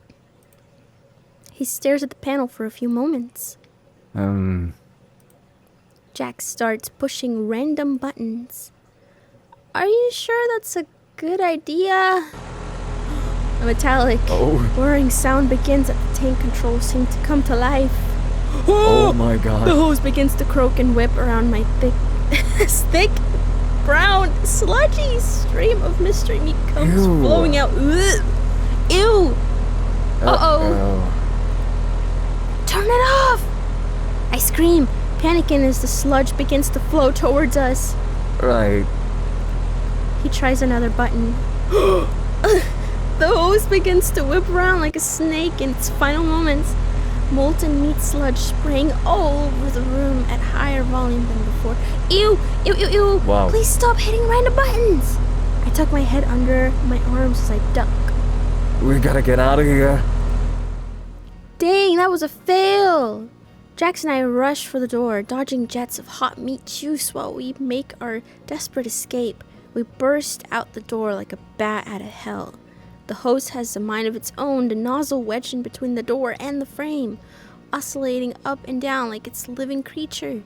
Vile mystery meat spews from its nozzle in a spiteful deluge of heated horror, coating the guilty and innocent alike in terrible meaty sludge. Oh my god. Oh, it's it's on everyone!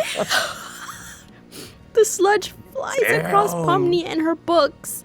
A thick puddle begins to form on the once pristine table where Zubul and Giggle left their heart. Wow. A thick jet of meat slams into the ladder Giggle was standing on. The velocity of force behind the gout of meat knocks the ladder over, promptly sending the ribbon character to the ground. She lets out a little yelp, her comedy mask shattering on impact with the ground. Ragatha is standing behind her stall, which proves to be poor covered, as a pressurized spray of meat knocks the stall over and pins her underneath it. Damn, everyone's projects are destroyed and it's my fault. Bro, Pomni doesn't give a shit back there either. She's so used to it. Everyone is meat. Everyone is meat. Everything is meat. The entire interior of the cafeteria has been painted by the vile concoction brewing in that vat. Eventually, with a wheezing hiss, the last of the vat's contents are exhausted, now lying across everything in my field of vision. A terrible silence settles over the cafeteria in the wake of the chaos, the entire place looking the scene of some grotesque crime. A silence that is eventually broken by the appearance of Principal Caine, who floats above the bubbling sludge. Oh, we're in trouble. What is he gonna do? Whoa! Clean up on aisle U! Oh, he says as he surveys the scene. Mystery Meat Day is ruined! Oh no. Mystery Meat Day? What about the entire culture fair? Our projects are completely covered in meat juice! Oh no! That too. Who could be behind this targeted attack on our school festival? Who do you think? Zubul crosses their arms and glares at Jax and I. To our credit, we're also covered in meat. Listen, we can explain. This wasn't supposed to happen. Jax wheels on me as everyone else begins to glare. Yeah, wow, is he about to... Yeah, Alex? He wouldn't... Oh! What were you thinking, ruining everyone's culture fairs project with meat? Excuse me? Oh, Whoa, Jax! you're sick. What? What? I'm very disappointed in you, Alex. I expected better. Whoa. I thought we were having a thing, Jax. Principal Caine turns his back on me, shaking his head as he surveys the cafeteria again. Disciplinary action is on the only way I can try to correct this little behavioral hiccup. Wait. Before I continue, Principal Caine snaps his fingers and we're transported into his office. Jax, how could you? Damn. What? Now wait here while I prepare your What? disciplinary case. Oh. He disappears behind a desk for a moment before a massive red slug creature with yellow polka dots slides in, ringing the bell on his desk. Oh my A bunch of small geometric shaped creatures with eyes and mouths bounce around outside the office. Ew! I'm here to enroll my gloinksing classes. All 500 of them. Okay. Caine appears from behind the desk, his eyes wide. Whoa. Enrolling 500 gloinks into classes. That's gonna take a while. Bubble, cancel all my meetings for the rest of the day. On it, boss. He looks a little down as he continues. And cancel my 3 p.m. massage therapy appointment. He turns to face me. Wait here, Alex. Caine motions to the giant slug creature. Follow me. This way, your gloinkiness. He leads the massive slug thing into a back office. Wait, but what about my... I try to protest, but it's too late. The little geometric shapes bounce around the office now, knocking things down and making general chaos. I wait there. I'm realizing now that since Jax and I had pulled our prank, I hadn't really gotten to eat anything. My stomach growls. I think about ditching, but Bubble hasn't stopped staring at me since I sat down. I'm nervous about what will happen if I try to leave. The time crawls by, minute by agonizing minute. I miss my first afternoon class. Then my second. I start to question if the clock is working right or if time is really passing at this sluggish of a pace. As the clock ticks down, the last bell for the day rings. I've been sitting for hours. Gloinks continue to bounce off of me and around me, sometimes sticking to my clothes, so I have to pluck them off. Hell, it can't be much worse than this. All right, thanks for stopping by. We'll be seeing all your precious gloinks in class. I hope not my class. Bye now. Finally, the gloinks all gather around their mother, who carries them out with her in sort of a organized mess. Caine turns to me with a stern face, or as stern as a pair of eyes set into a set of toy teeth can look at least.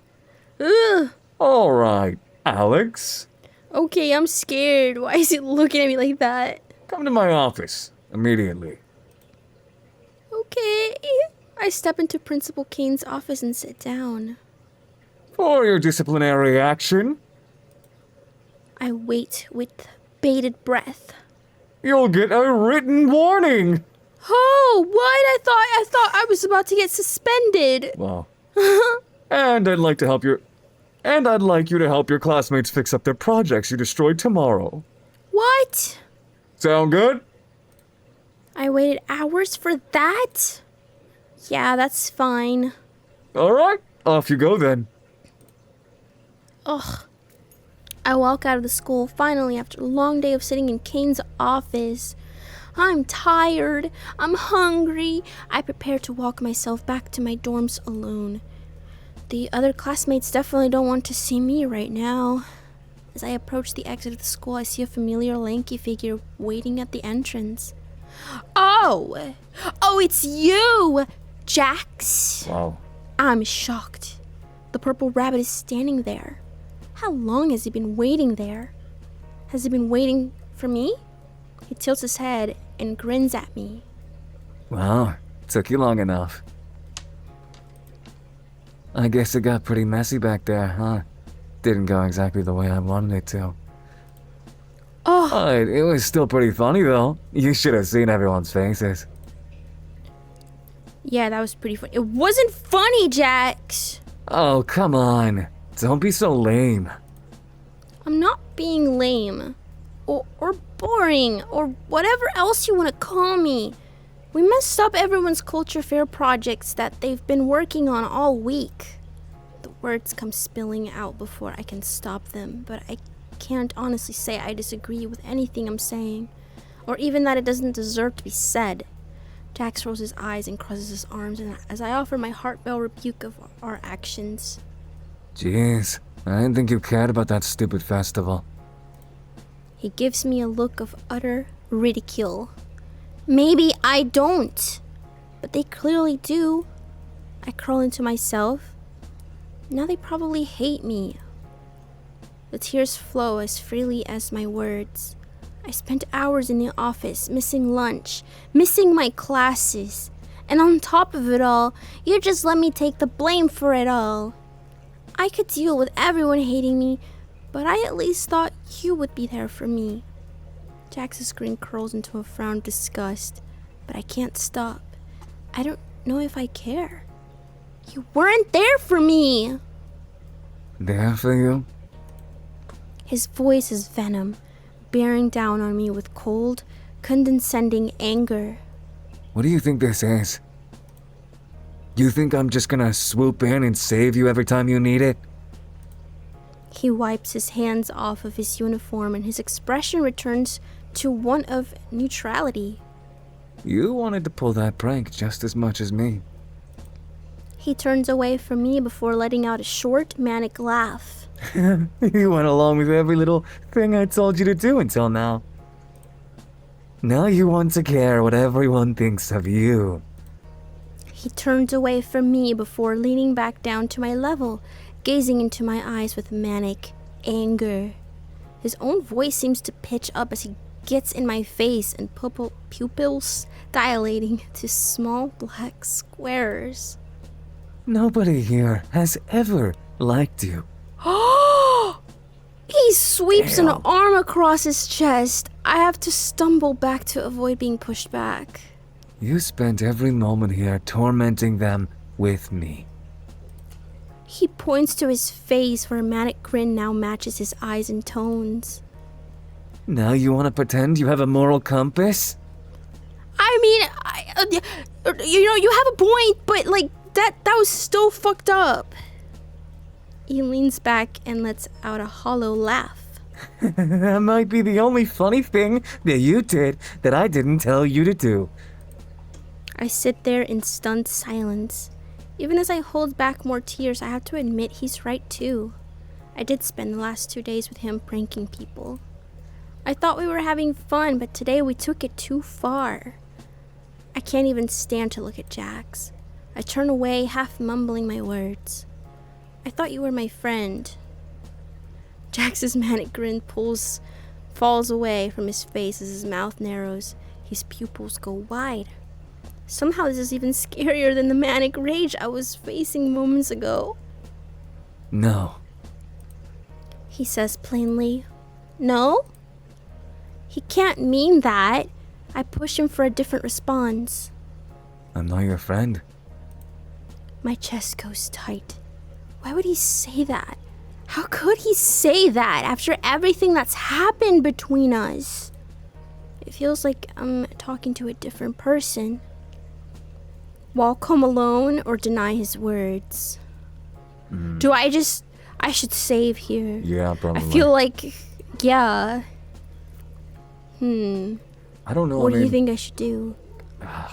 What if it turns into like a we're more than friends? Well, I mean, he clearly has a problem with Yeah, he does. wanting to like someone. He clearly has a problem with that because he likes to push people away, obviously, in the show.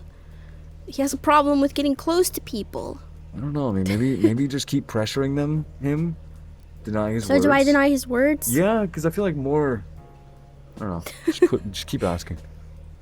I know you don't mean that. Oh my god. Listen, newbie. And listen closely. We aren't friends.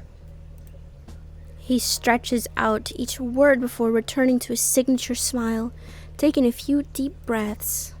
We were never friends. I was just having a little fun. Clearly you got the wrong impression. Why would you say that? I'm on the verge of tears again. I thought we were getting close. Jack scoffs. Getting close?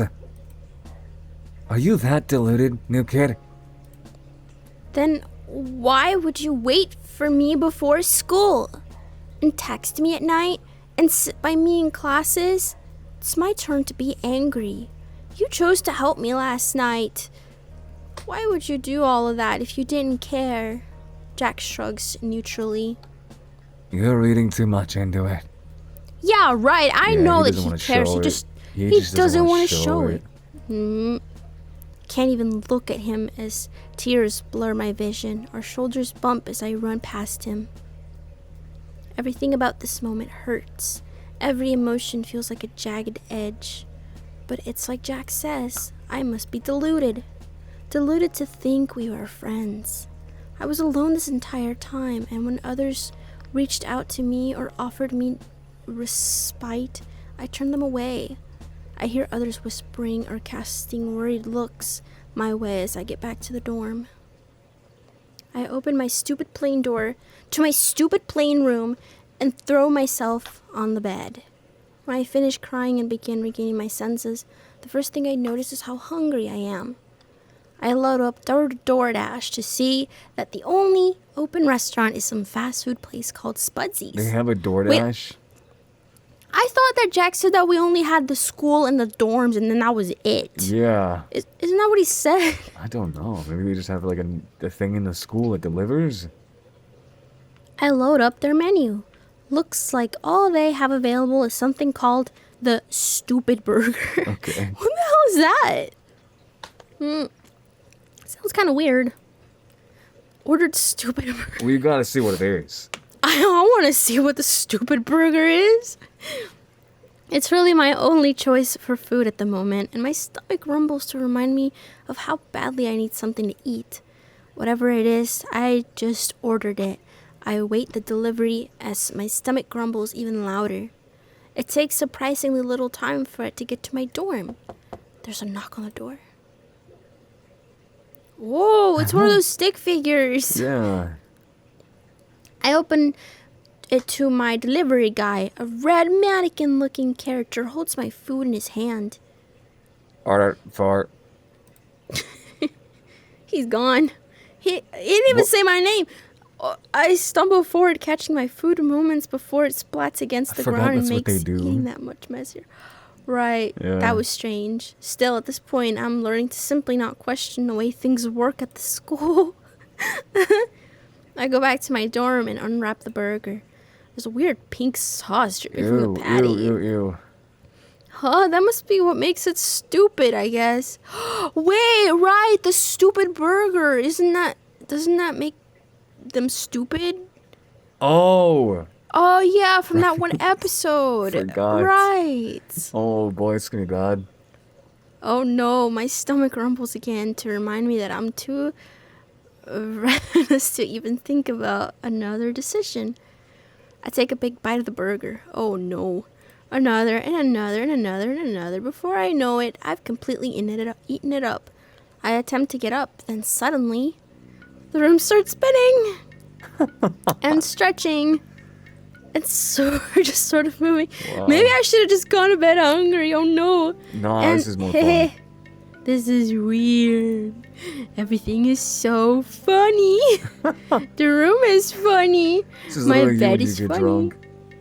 Wow, that was a really good burger. Suddenly I hear another knock on the door. 1 second. Oh my god. I shout a little louder than I mean to. I try to regain my balance and pick myself up off the floor. But it's no fair because the room is still spinning. Come on, room. Stop spitting. Another knock at the door. Off. Let yourself in. Who could that be? Don't tell me it's Everyone Jax, hates right? me. Well, I don't know because everyone hates me. Jax hates me now. You didn't Apparently. mean that. Unless it was Caine. I don't know. Caine would not knock. You have a point. I'm no closer to the door, and the room isn't slowing down anytime soon. Lying down on the cool, welcoming floor seems like the right move. Luckily, I must have forgotten to lock up after getting my food because my favorite bunny walks into the room. It's Jax! More like Jax. Wait, were we not friends? He regards me with a skeptically raised eyebrow. Are bunnies supposed to have eyebrows? Now we're asking them no He questions. sighs. Yeah. Alex, what the heck has gotten into you? He's so tall, I barely come up to his handle. Or is that because I'm on the ground? Tall bunny alert, tall bunny spotted. I laugh. You get taller or something. I hiccup.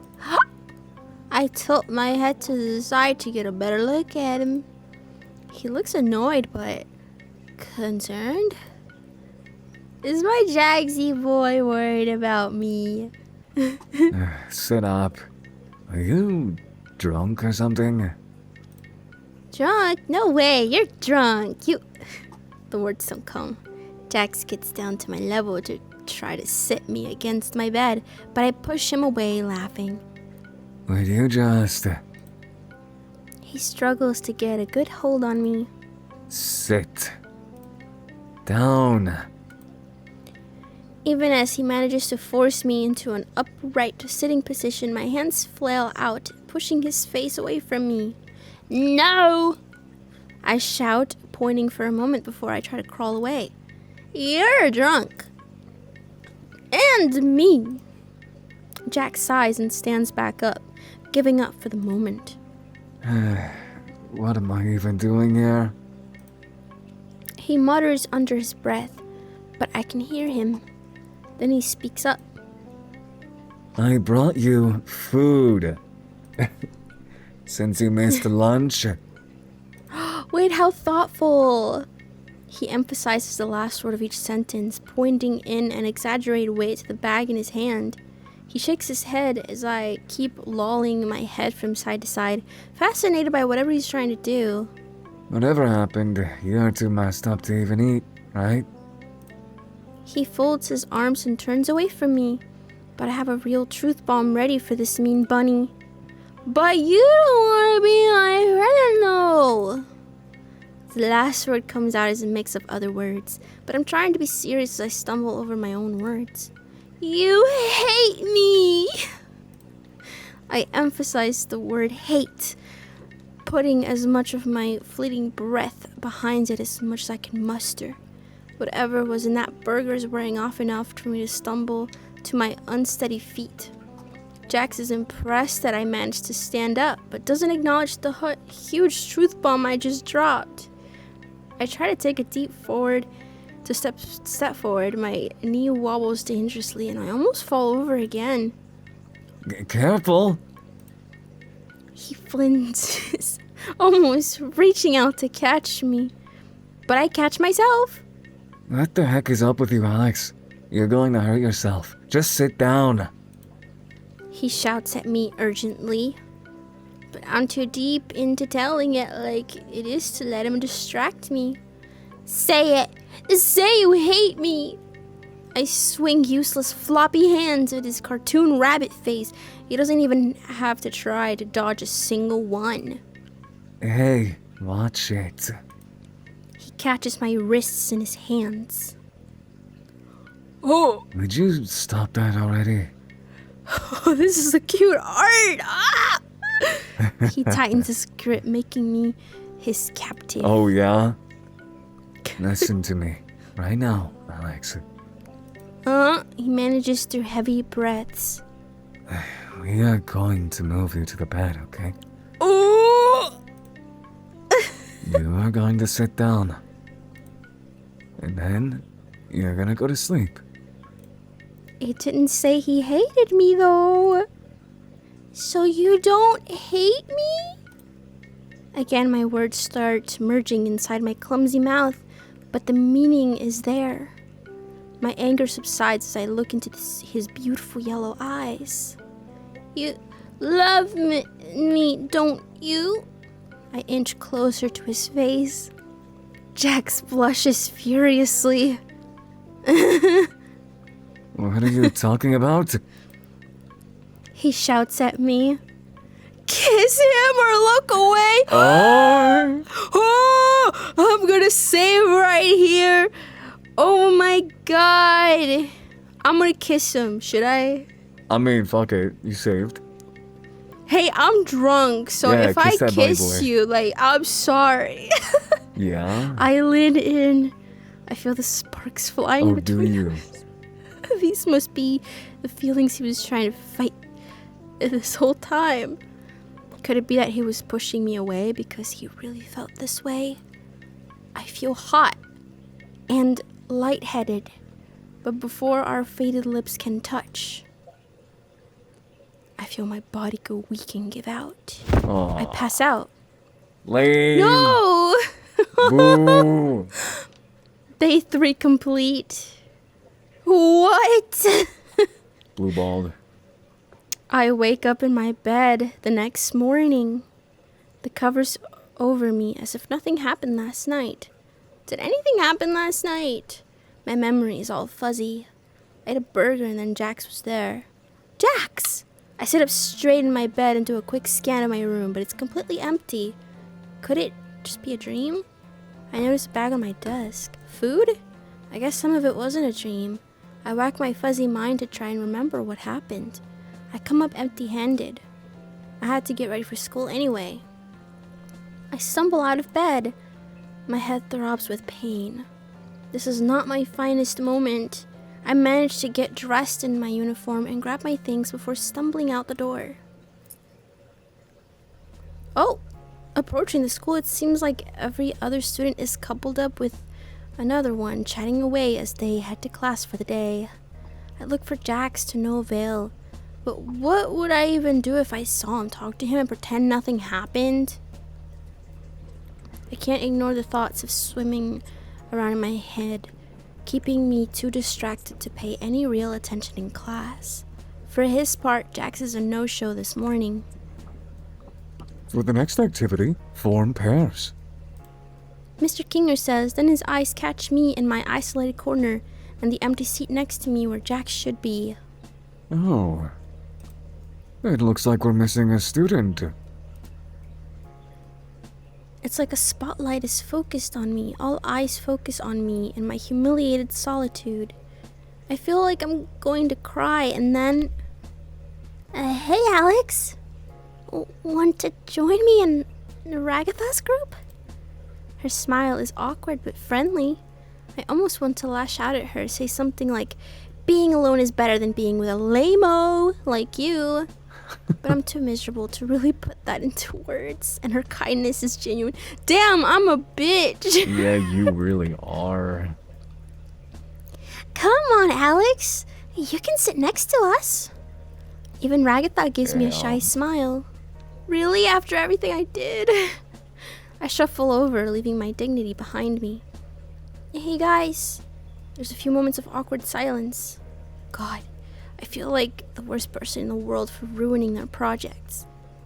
Hey Alex, how you doing? You seem kind of off today. She trails off, giving me another awkward smile. Huh? Oh, sorry. Did something happen between you and Jax? Ragatha shoots her a look. Pony! Then she fixes me with a gentle look. Did something happen though? I roll my eyes and swallow my sadness. That obvious? Still, maybe it's time to get this off my chest. We got into a huge argument yesterday over that prank we pulled. I still feel really bad about messing up everyone's projects. And then when Caine punished me, Jax just walked off. And he acted like it was messed up for me to expect him to share the blame with me. We were both upset and said a lot of things, and I just wish I hadn't told him how mad he made me. Pomni puts a hand on my arm. That's not fair to you, Alex. You're allowed to be upset about and talk about things with your friends. Ragatha nods. Jax isn't the kind of person I really talk about those kinds of feelings with. She seems to almost be speaking to herself, looking into the distance. Pomni shoots her a look before continuing. He sort of puts up walls with that kind of stuff. Why? Has he really not made any friends with anyone in the school? He used to have friends here. He did? Ragatha has my full attention. It was... She pauses for a moment, rubbing her forearm. A while ago. Back then, we were all friends. Kaufmo and Ribbit were his closest friends, though. They really brought everyone together. But one day something happened. We, lost them, and Jax closed himself off. Yeah. He took it really hard. What happened? Ragatha and Pomni exchange a look before Ragatha leans in, whispering under her breath. Out of school since suspension? Is that supposed to be scary or sad or something? Still, I guess that's why Jax is the way he is. He just doesn't want to get hurt again. I understand. Or at least I think I do. If it makes you feel any better, him not being here is kind of a good sign. How is him avoiding me a good sign? Well, he cared enough that he had to take some time off. Jax likes to run away from his feelings, so whatever happened, it affected him enough to skip class today. The cogs in my head start turning. Is everything she said true? All that we did together? Getting trapped in the supply closet, pulling that prank, all the awkward pauses where it felt like we were both holding back. So something was there? So what, you think I should go after him? Pomni ponders for a moment before peering over at our teacher. Well, someone once told me, the worst thing you can do is make someone think they're not wanted or loved. She looks back at me. I think it's worth a shot to try and patch things up with him. I stand up suddenly, surprising the two girls in front of me. You're right. He needs me right now. Thanks, Pomni. I sprint out of class even as Ragatha and Pomni look on, shocked. For his part, Mr. Kinger looks too confused to tell me to sit back down as I leave the classroom. What, I'm just skipping? You're just going, I guess. Damn, where would he be? Yeah, where would Jax be? Is he just gonna be in his dorm? There's no way Caine would just let him skip school. Oh, that's true. I rack my brain. Imagine you're on a wide open rooftop. Or whatever your happy place is. Oh, a rooftop! That's true, huh? Was that his happy place? I don't have time to think of another place. This crisp fall air blows out of the door as I push it open. Of course. Jax is here, looking out the view. He turns to face me. Jax, I know you don't see me as your friend, and that's okay, but I'll always think of you as my friend. And just like I can't make you like me, you can't make me not like you. I call out to him. As much as you push me away and try to make me hate you, I won't do it. I'll always come back. Even if you think I'm just crazy, I'll never stop trying to be your friend. So no matter what you do or say, you won't get rid of me, Jax. For better or worse, I'm here to stay. He gives me a confused look. It got kind of creepy there at the end. His characteristic smirk returns to his face. But if you're that obsessed with me, I guess I'm really stuck with you. He sounds kind of relieved. He walks over to me, putting a gloved hand on the top of my head. Stalker. He smirks down at me. I smile back up at him, blushing a little. Will things go back to normal now? So Jax, the tall purple rabbit looks at me. Yeah? I can't remember everything that happened last night. I ordered some kind of burger and you were there and... Nothing happened. He interrupts me, putting a gloved hand over my mouth. I manage despite his attempts to silence me. You ate a bad burger. He says, pulling his hand away from my mouth. Why do I remember you there? So many questions. You're just making an annoying amount of noise, so I went to go tell you to knock it off, and then... He trails off, looking away.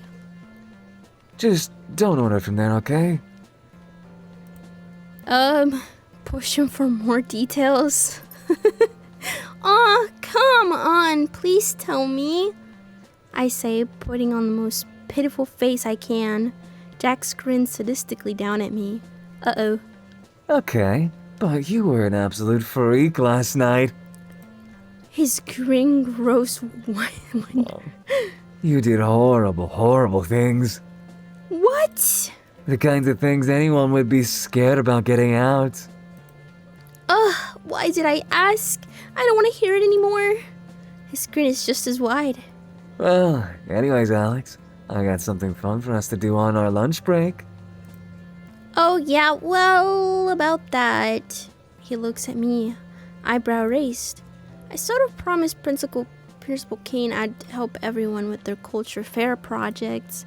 His eyes go wide as he scowls down at me. What? Yeah, it was part of the disciplinary action for the prank yesterday. He crosses his arms. I don't want to do that. Well, it's not like you got punished yesterday. You can just meet me after school. Jax is already shaking his head. You're seriously gonna pour your heart out to me, then ditch me for those losers? You could always come with me, I say, putting on my most pathetic face. Jax rolls his eyes with a sour expression. Alright. Let's get it over with so Caine gets off your back and we can have some real fun. He's coming? Our course first he stop is. is Pomni in the library. She spies us as we enter the library, making frustrated noises as she sort of among the books recover her notes from yesterday. Pomni! She turns to face me with a tired sigh. Hey! She puts on an unconvincing happy face. What brings you two here? We're here to help. In any way we can. Sorry about the whole, meat thing. Pomni turns to Jax. You're really gonna help, Jax? Jax gives me a dirty look. Yeah. Whatever Alex says. Well, I've been looking all day for culture festival books. I have no idea who organized these shelves, though, or how they were organizing them. I don't even know if I can find any books after what happened yesterday. We'll find some. Least I can do after she helped me go find Jax. We all start searching for books about culture festivals. Some of us, Jax, less enthusiastically than others. One shelf is devoted to corn recipes, and corn bride products. Jax searches the bookshelf directly behind me. You find anything? He just shakes his head. This library is so random. He nods. Another shelf has books with no common topic. In fact, the only thing they have in common is that their covers are blue. I throw my hands up in the air and groan in frustration. This could take a while. Hey, Alex. He pulls out a thick book with the title Celebrations of Culture, Festivals, Fairs, and Other Occasions, smirking as he waves it in my face. What the heck was that? Jack shrugs. Between a birdwatching book called A Beginner's Guide to Vultures and a book about dry mulcher law. Oh my god, Jax, it's so big. Okay. Whoa! Alright. What are you two doing over there? You gotta show Pomni. Wow. Well, what? I don't need to see. Damn. We step out from behind the bookshelf. Jax holds out the book. Oh! Where did you find this? Between a book about vultures and Scottish law book. What the? No, you know what? That might be the most sense this library has ever made. She takes the book and skims the pages. This should be more than enough. She gives us both a relieved smile. You guys are really helpful. I can't help but smile back, even as Jax crosses his arms and gives us both an annoyed look. Thanks. I nod and smile as I tug Jax away before he can undo all the good will we just earned. Helping others isn't so bad, huh, Jax? Speak for yourself. Next to the list is Ragatha. She's pacing the classroom manically. There's no way at all. I can't get this all organized in time. Jax announces our presence. Hey, Raggy. Ragatha sees us united, and you'd think she just saw the girl from The Exorcist the way she regards us. Come on, you two. Haven't you done enough to our projects already? I throw my hands up in a defense gesture. I promise we're here to help. Ragatha casts a glance our way, mostly Jax's way. That says he doubts it. We're completely innocent. Why does he sound so unconvincing when he says that? Why aren't you saying it like that? I don't know. I elbow Jax's gut, which has him doubling over. I appreciate the thought, but I'm good, she says harshly, turning back to her clipboard. Come on, Ragatha, I have to do this as part of my punishment from yesterday, or Caine is gonna punish me. We'll do whatever we can to help. She gives us a dubious look, but relents. Well, I mean, if you have to, and if Caine is going to punish you, if you don't, I guess I can give you something to work on. How about... She looks around. Oh, how about you two work on the info stall? Just putting it together. I have a few other things I need to do, so I can trust you to do that. She motions to a series of wooden boards, staplers, and nails. Let me know if you need anything else, okay? She casts one last vaguely distrustful glance at us before departing. Jax rolls his eyes when the door shuts behind her. What's her problem? He grins at me. I respond by starting to see how the stall is supposed to fit together, eyeing the best place to put the screws. Come on, you're really putting that thing together? I roll my eyes in response. The sooner I start, the sooner I'm done. Jax picks up a hammer and hefts it into his hand with a wicked grin. Or we could use this to break Gangle's mask. Jax! He rolls his eyes and gives an exaggerated sigh. I keep trying to fit pieces together, applying a liberal amount of staples and nails. Sometimes when I ask for a tool, Jax hands it to me, but he does as little as he can without ignoring me. Still, it's better than the no help at all I was expecting. I take a step back and look at my handiwork. It definitely looks like a stall. I test some of the supports. Seems steady. Looks like we're good here. You know what this could use? I sigh, already knowing the answer. A centipede. Ugh. Just as he says that, Ragatha walks in. Her eyes go wide at Jax's words. Oh, what centipede? Well, Alex and I were... I elbow him again. Nothing. Jax and I are finished here, though, if you think this is good. Jax mutters something rude at me while Ragatha inspects the stall. Good job, you two. There's a hint of surprise in her voice. Thanks, Alex. Then, as an afterthought, and you too, Jax. She collects herself, beaming with gratitude. If you guys have more time, I have a lot more I could use help with. Sure has been fun, Agatha. Catch you later. He grabs my wrist and pulls me out of the room before Agatha can protest. Alright, where next on this stupid punishment quest? Well, and then we ended up helping Subal and Gangle with some art. Yeah, And Jax, being a good artist, drew this. he's actually surprisingly good. Right. Ironically. Just as we step out, the bell dismiss class rings. When we're out of earshot of everyone, Jax sighs, sagging. That was exhausting. I don't know. That wasn't all bad for me. You know, there's other ways to have fun than just making other people miserable. I grin smugly, stepping closer to him. Before either of us can make another move, Caine appears from thin air, hovering in front of us. That's an A+ job if I ever saw one, Alex. You managed to make up for all your pranks this week, and then some.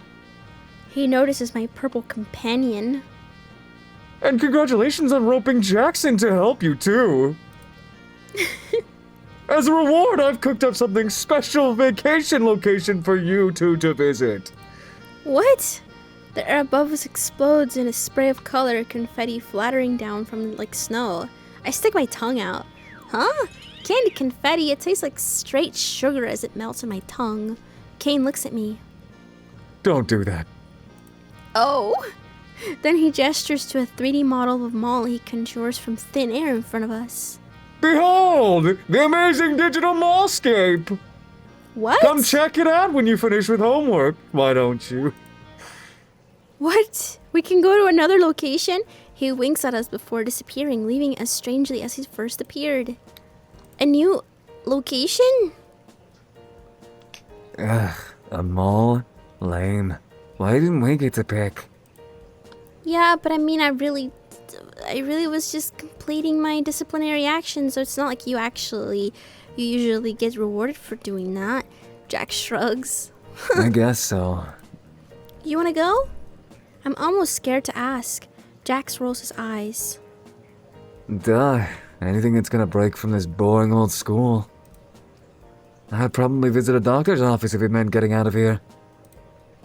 I meant, do you wanna go together? I'm good. I look up at him on the verge of tears. He scrambles to respond before I can start actually crying. Jeez, I'm kidding. Come on, how about we go tonight? But we have school tomorrow. Jeez, who are you, Agatha? Alright, okay, we'll go tonight then. I grin up at him, barely able to hide my excitement. Looking through my dorm, I realize I don't actually have anything to wear to the mall tonight while I spend time with Jax. You would have thought my parents would send me some of my clothes, but I'm starting to doubt whether they even remember me. As I reluctantly pull on a fresh uniform, I silently hope that there will be a clothes shop so I can pick out something new. I head out of my dorm with a sigh of resignation as I make my way to the mall, using the Wacky Maps app on my Wacky Watch. Make a left right here. Oh, there's only one voice. And try as I might, it can't be disabled. Damn, having to hear Caine the whole time. In Yeah. fact, the voice can't be dialed below max volume on the Wacky Watch. Of course it Oh, can't. that's even worse. The best I can manage is pressing an apologetic hand over it as Principal Caine's muffled voice barks out directions from it. In a half mile, make a right. I'm relieved when I finally get there. The mall is large. It's a few stories tall with a big glass roof. As I enter, I see a few glowing storefronts and some furniture set in sort of a lounge area. Is that Uncle face palm. Earl's? As I realize I never asked Jax exactly where in the mall we should meet up. Yeah, it's Uncle Pros, see on the ends. Oh my god, that's funny. I tap my Wacky Watch. No messages from Jax. Just as I sit down on a bench to collect my thoughts, a familiar voice calls out to me. Oh! Whoa! Actually wearing Hey! a different outfit, huh? Hey, that's so different. Yo, Alex. Hey, Jax. He's already wearing a new set of clothes. You look so cool. Nice fit, Jax. This? I just had this lying around. His words may be humble, but his confident posture betrays how much he liked the compliment. Oh, he dressed it Cast- on purpose, bro. Yeah, he did. He cast a mildly disapproving glance my way. So, why are you just wearing your school uniform? I blush. He tilts his head with his sardonic grin. Don't tell me you didn't have anything else. Gulp. I nod.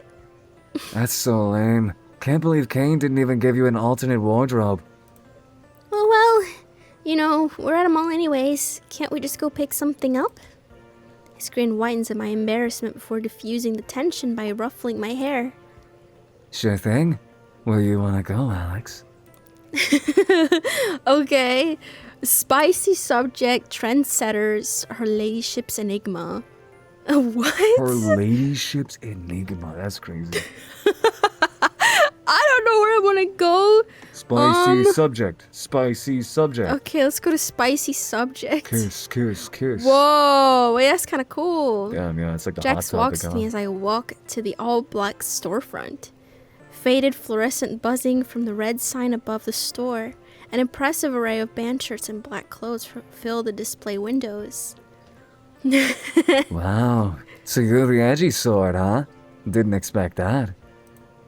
Oh, I'm full of surprises. I grin playfully at Jax, who rolls his eyes. Whatever you say. He seems skeptical, but the smile doesn't leave his face as we walk in. Oh, wait, this is my store. Hell yeah. Hell yeah. Punk rock and alternative music play from the speakers.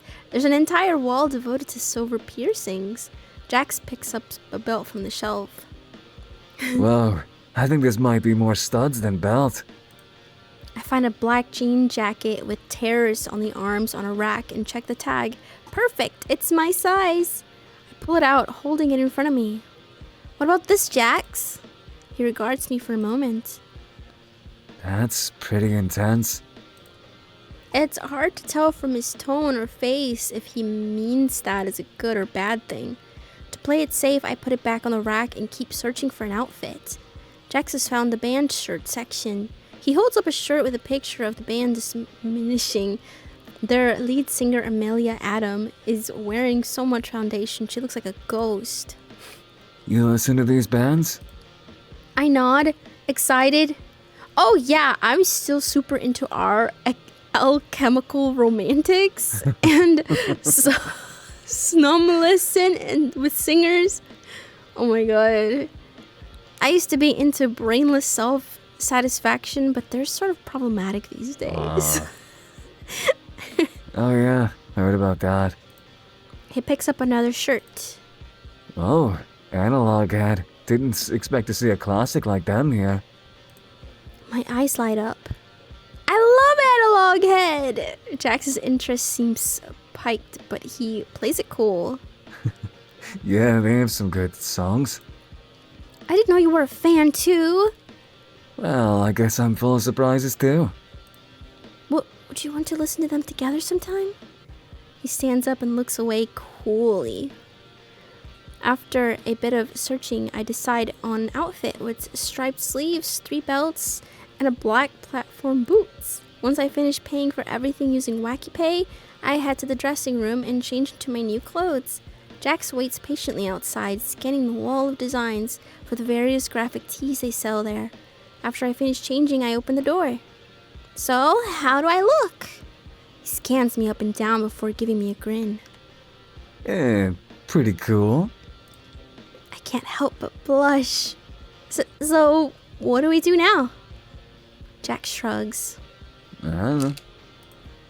My mind races. That grin he gave me isn't helping me keep my thoughts clear at all. Finally, I think of something. Food court! Food! Jax cocks an eyebrow. What? You wanna get some? He still looks confused.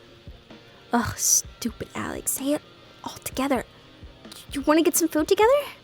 Jax nods with a smile. Yeah, sounds good, Alex. Oh, okay. Wait, does this count as a date? I feel like Pretty we're much. bonding. I think it's a date.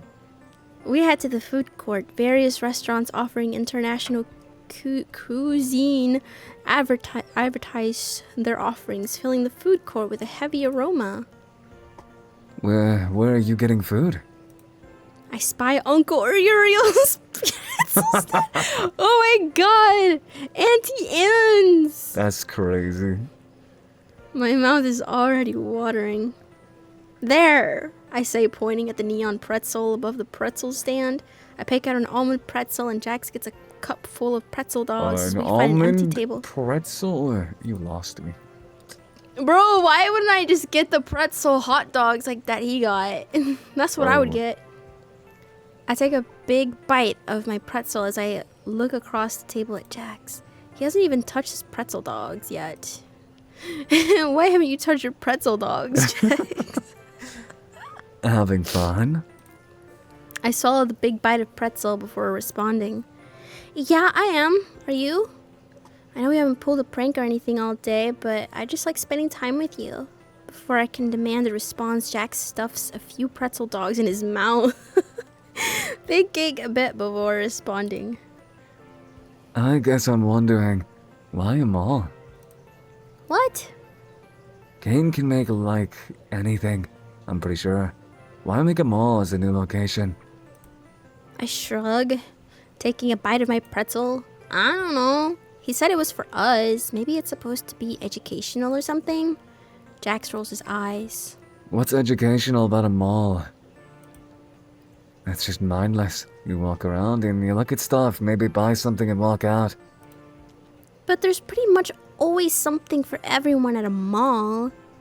I say, swallowing my bite of pretzel. What are you into? Jax spends a moment thinking before grinning. Violence. Oh, right. Where can I find something like that in a mall? Got it! I grab his arm as I stuff the last of my pretzel in my mouth, dragging him into a dark part of the mall. Various multicolored lights flash from game cabinets. The arcade! I look up at him grinning. Jax looks down with a skeptical grin. You really want to see me let loose in here? I nod. He cracks his knuckles. Alright, don't say I didn't warn you. Prepare to get your butt handed to you at every game here. I smirk back. Oh yeah? I'd like to see you try. Oh my god, we're playing in the arcade together. We're having an This is a arcade date. date. It's a date for sure. True to his words, Jax humbled me in every game we played. Even the kiddie game, Bring Cake to the Picnic, he managed to outscore me 20-1. How are you that good at video games? Jax just chuckles. I warned you, Alex. He sighs, clearly happy with himself. Just had a lot of time to practice. I spent a lot of my time as a kid loitering in arcades. That might be the first thing he told me about himself.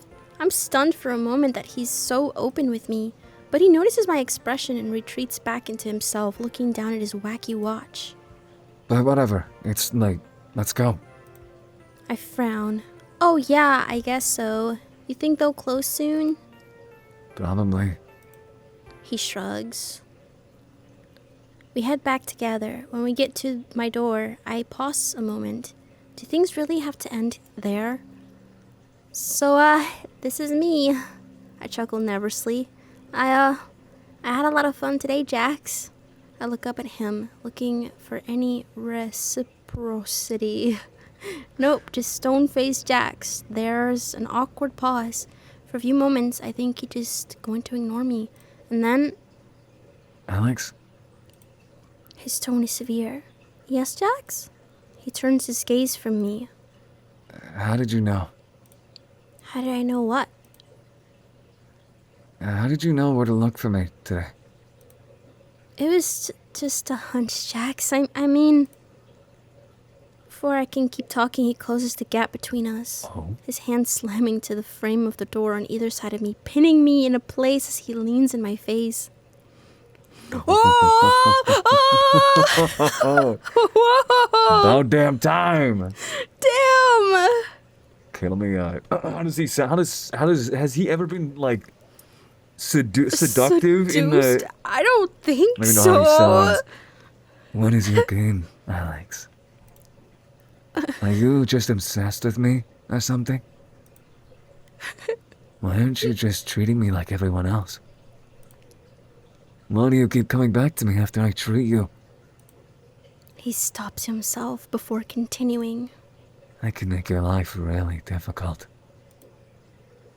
And painful. Damn, in what way though? Yeah, that's what I'm saying, bro. There's some undertone there. Yeah. Do you want to hurt me, Jax? Hurt me, Jax. Oh! Oh! Which one, huh? This is all you, bro. You choose wisely there. I don't know. Hurt me, Jax. He shakes his head, laughing manically.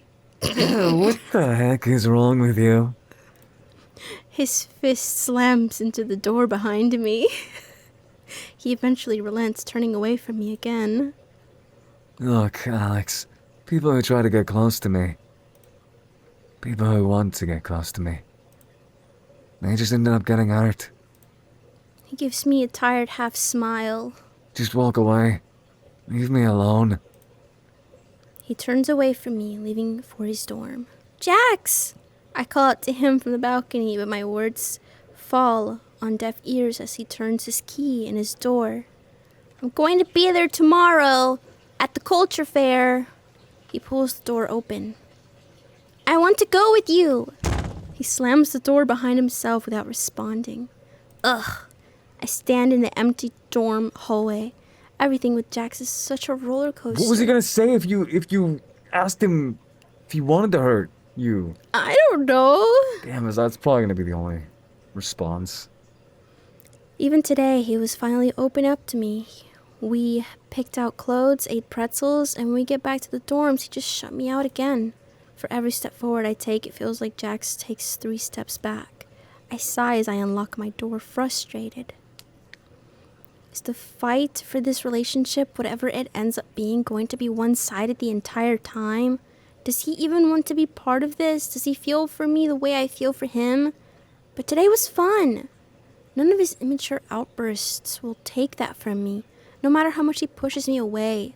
Tomorrow will have to be the moment of truth, no matter what that means for me. Oh, shit. For us.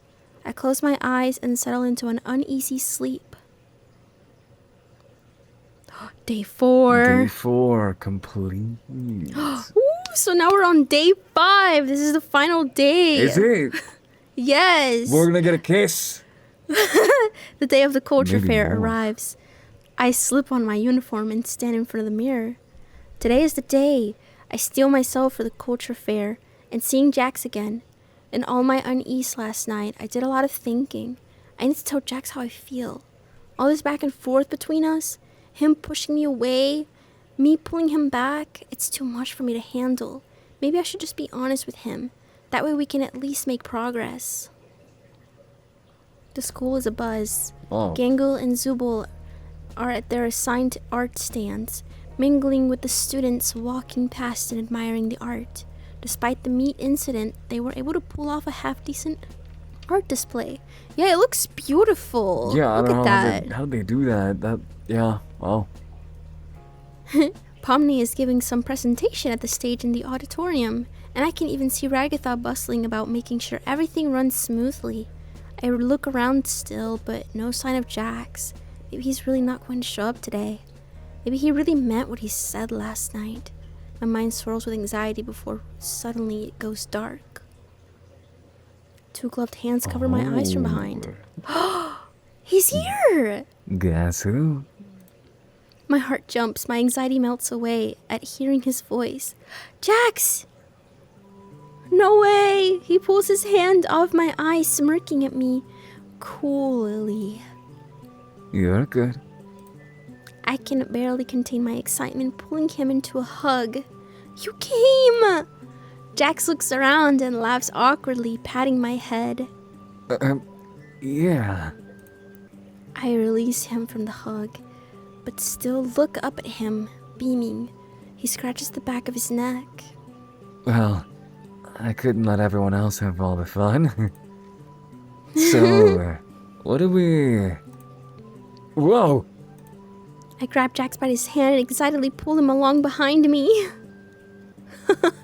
We stop by the art booths. Gangle is happily talking to customers as it looks like some of her art is selling. Oh my god, is that Maid Jax? It is Maid Jax! That's adorable! We approach the booth. Alex! And Jax? She drags his name, her tone cautious but also seemingly confused. Hi, Gangle. Your art looks nice. I say, eyeing a picture of what looks like Jax in a maid dress. I may have come back for that. Hey, is that...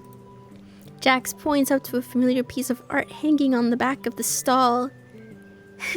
That's the art you drew yesterday, I say, leaning over the counter to get a better look. Yeah, I didn't want to put it up, but Gangle insisted. Art is meant to disturb the comforted and comfort the disturbed, She says, raising her ribbon. I think that does the job. We put up some of Alex's stuff too. They gesture to a wall with some of my art pinned up.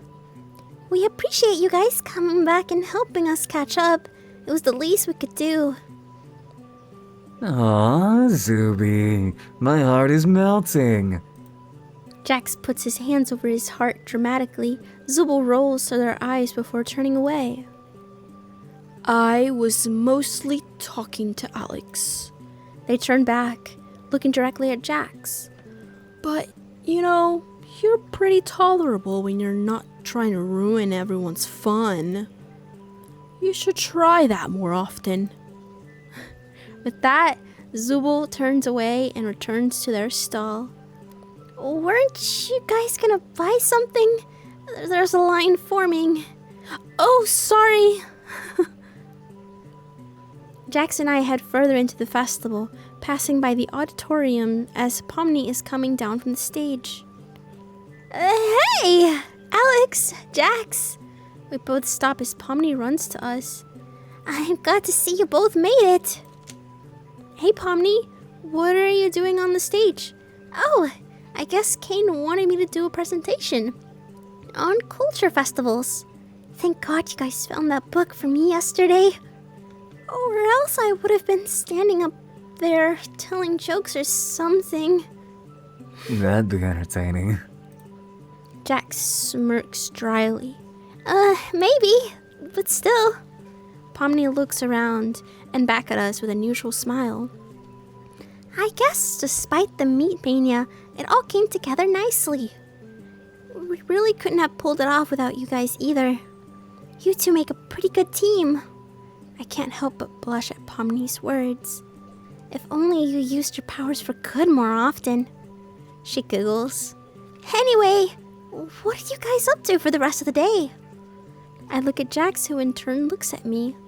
I really want to see what Caine whipped up for the food stalls. I guess we're getting some grub. Jax surprises me this time, taking my hand in his. It's my turn to drag you around. He says, suddenly gripping my hand and pulling me off towards the direction of the food stalls. I quickly wave goodbye to Pomni. See you, Pomni. As Jax pulls me off the food stands, I laugh. You're gonna pull my arm off, slow down, he laughs. How do you think I felt? Oof. Not looking where we're going, we accidentally run into... Jax! Alex! I'm, glad you guys could make it, she says with the fakest smile she can muster. You're not here to cause trouble, I hope. she says, wringing her hands. We were just heading to the food stands. Nothing malicious, I promise. I say, trying to plead our innocence. Oh, right. Well, I guess I have to say I'm pretty surprised at how much you've actually been helping everyone out here. It's a nice change of pace, I should admit. Even that stance you guys built for me was pretty sturdy. I really thought you'd leave a screw loose or something. She laughs nervously. Ah, ye of little faith. Jax smiles sardonically back. Ragatha looks at me and Jax before noticing our hands still clasped together. She smiles warmly. Well, I won't keep you guys. Go enjoy the festival. Huh? You're letting us off just like that? I have a feeling you'll stay out of trouble, she says, looking directly at me. Oh, and Alex on Jax. It's nice to have you back. She thinks we're dating, huh? Oh, yeah. I mean, she knows something happened. With that, she leaves us. Jax looks over at me. She can be so weird sometimes. I laugh. We He make it to doesn't the see food it. stalls. Everything looks and smells amazing. We eventually settle on a stand selling pretzel dogs, which I didn't know was part of a culture fair, but I do love me some pretzel dogs. We grab a few snacks and find a good spot to eat, somewhat secluded by a tree. As we sit down and finally have a moment to ourselves, my stomach suddenly twists with anxiety. I had to tell Jax how I felt about him. I'm really happy you came to the festival. For a moment there, I thought you weren't going to show. Of course I was going to show. We did all that work yesterday. It'd be kind of pointless if I didn't see it through, right? Yeah, true. Jax, I should just get it off my chest, right? I actually wanted to talk to you about something. Jax turns to me, tilting his head curious. Suddenly I feel warm and clammy. I don't know how to say this, but my mind races with a million things to say. But ultimately, I decide direct is best. Okay, I'll just say it. Jax is looking at me like I'm crazy at this point. Jax, I like you, I like you. And I like you a lot, like a whole lot. Not like too much though, like not in a creepy way or a clingy way.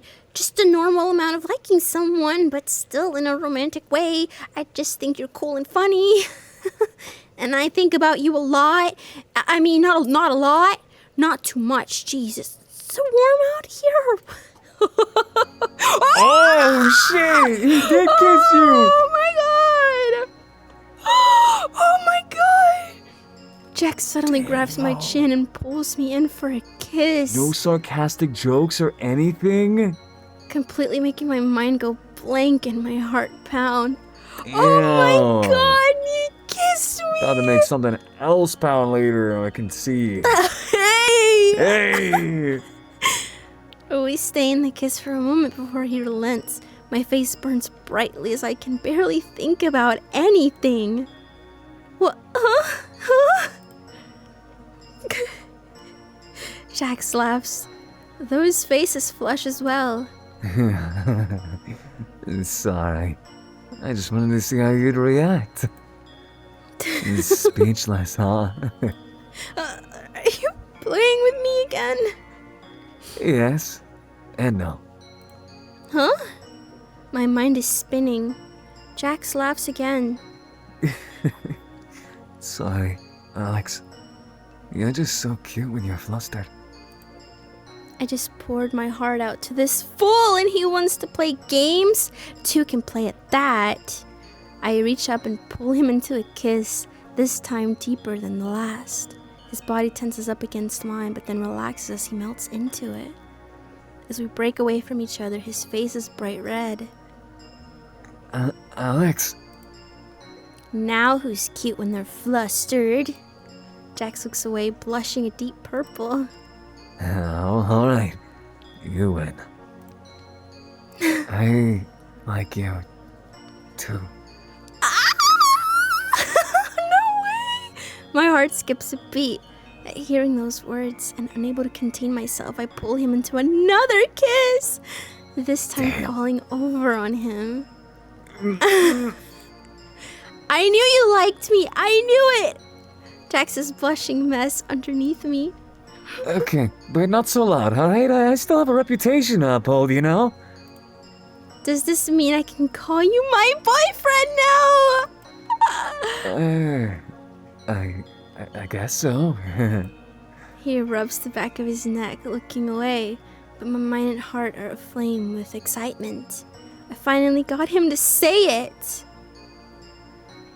Hey, you two, are you...